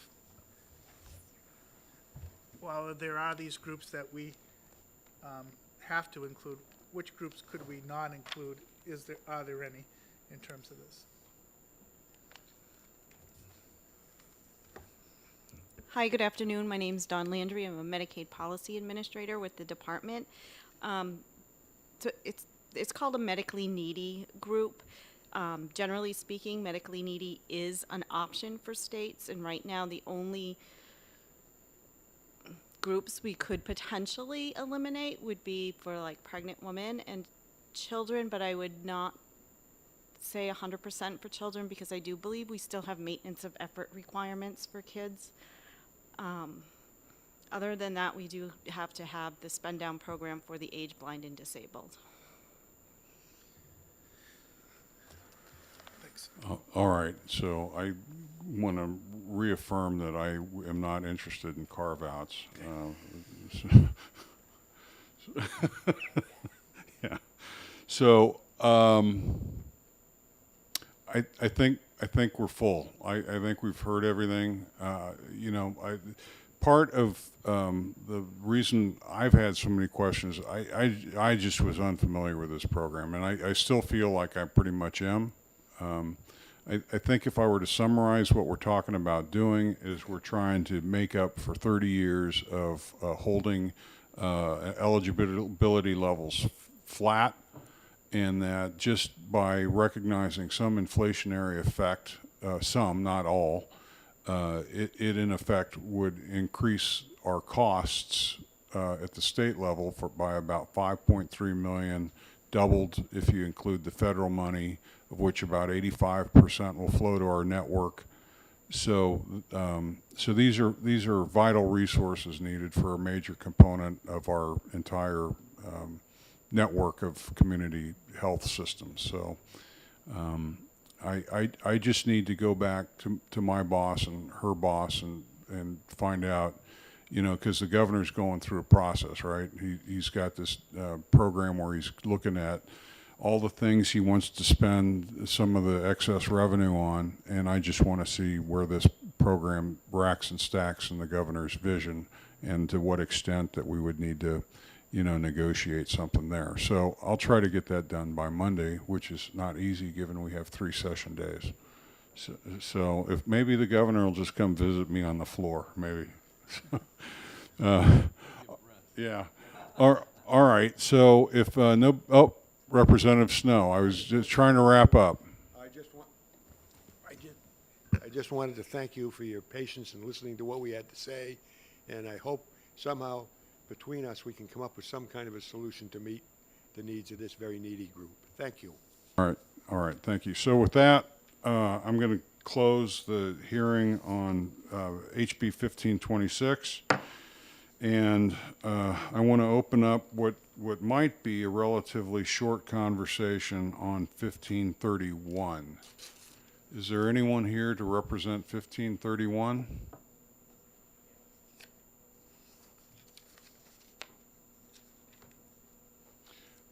Representative Knurk, are you prepared to talk to this out of coincidence? Actually, this one did not come to our committee, and so I am no more familiar with this than anybody else is. Okay, so Mr. Ripple, I'm going to say what I think is true, and then I want you to correct me and extend it to the extent that's relevant. Okay. I think that what all this got amended to doing was repealing two parts of the commissions that we had established. And although in the original bill as introduced, there was a fiscal note that's about 150,000. When we go to just these repeals, I think there is probably no fiscal impact, and actually this may be one of those negative things. If we don't have a commission, then maybe we actually save some money.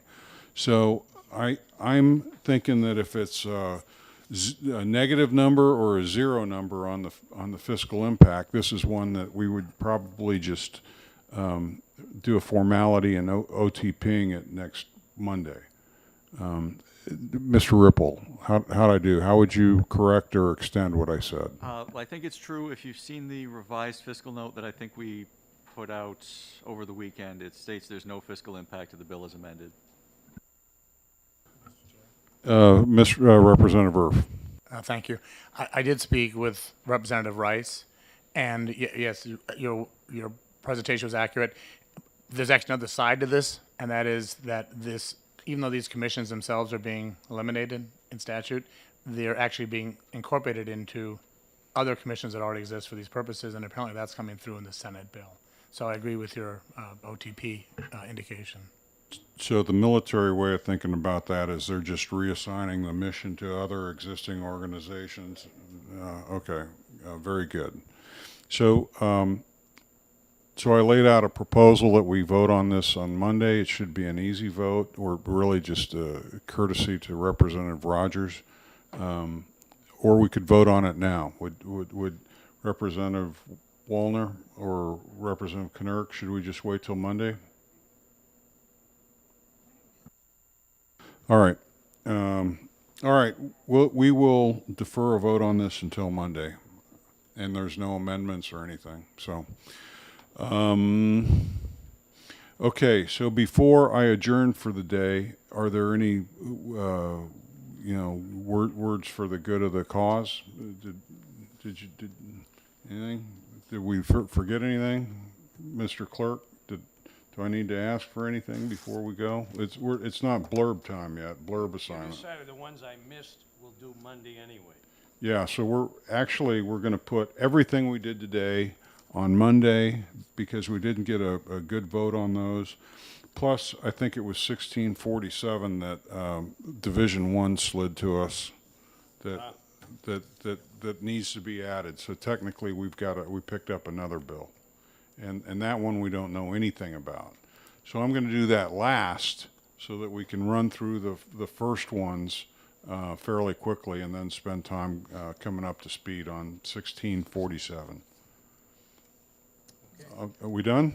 Okay, so with that, I adjourn today's work session on Division 3.